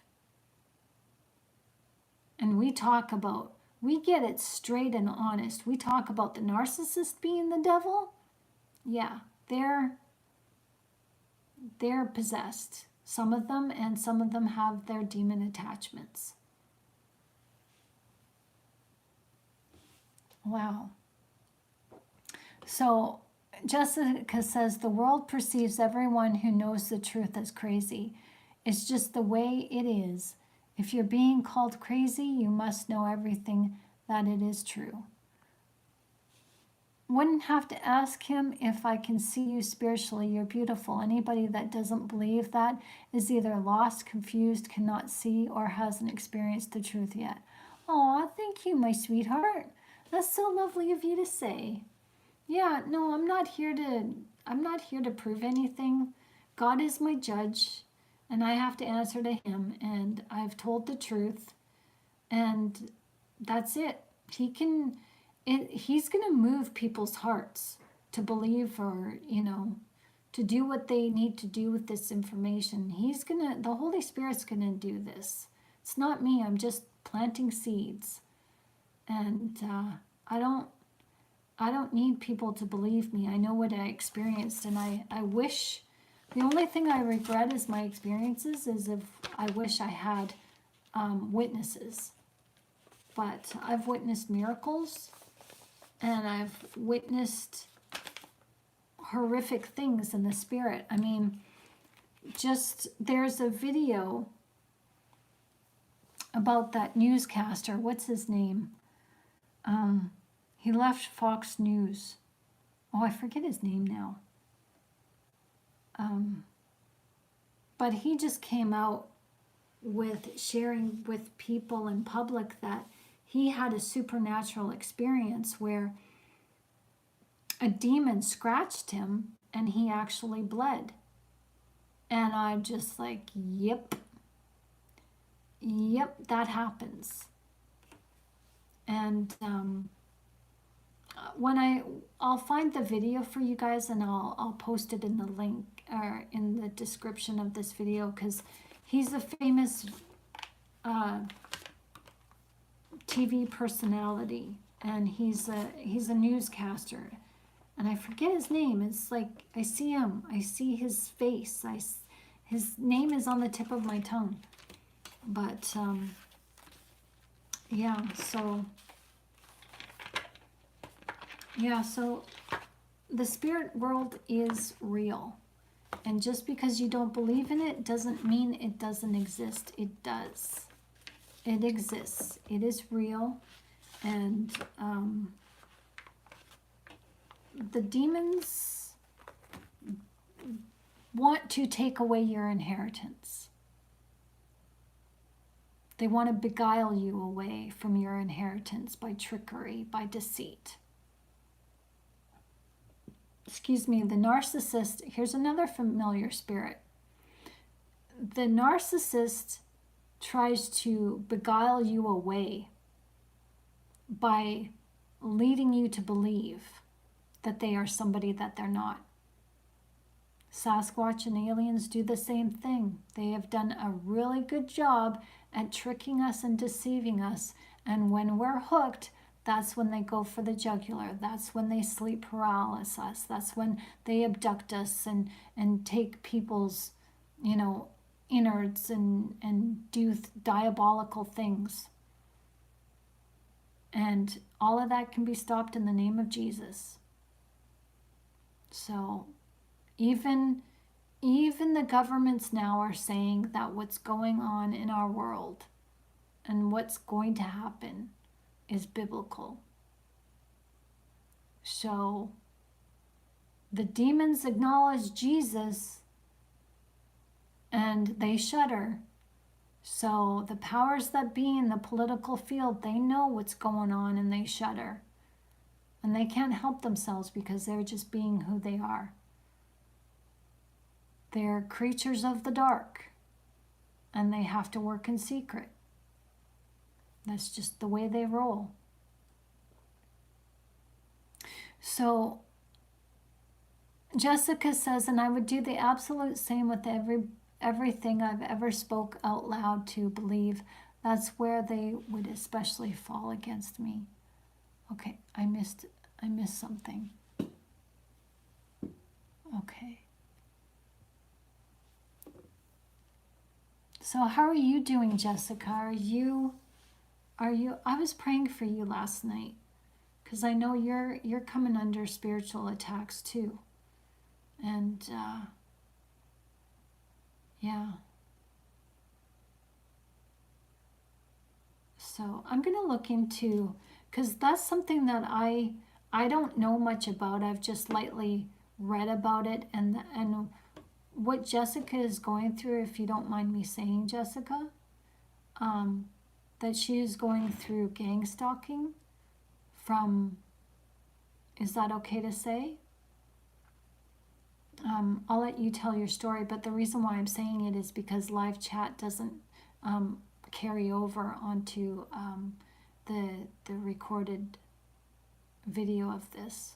So that's why I'm speaking out. So pardon me if I spoke too soon. Okay, essays against Jacob is the war right now. The land of Israel versus the land of Edom. Yeah. We're seeing the physical Bible play out and also the spiritual Bible play out all at once. And it just looks different, but it's the same. So with that said, everyone, I want to say I hope you liked this video, but then I want to say please don't be entertained by this video. Let this video lead you and guide you into reading your Bibles. Seek a relationship with Jesus Christ. He's your first love. And, you know, this life is all we have, because in this life, we're meant to learn of God and adhere ourselves to Him, to marry ourselves to Him, because after this life, we're going to heaven. That's it. And I've stated this on this channel, that I share with you guys what I know, because I'm not leaving my spiritual sisters and brothers behind. We're going to heaven together. And you don't have to believe me. You don't have to think I'm right or wrong or whatever. This may just be a story to you, and that's fine.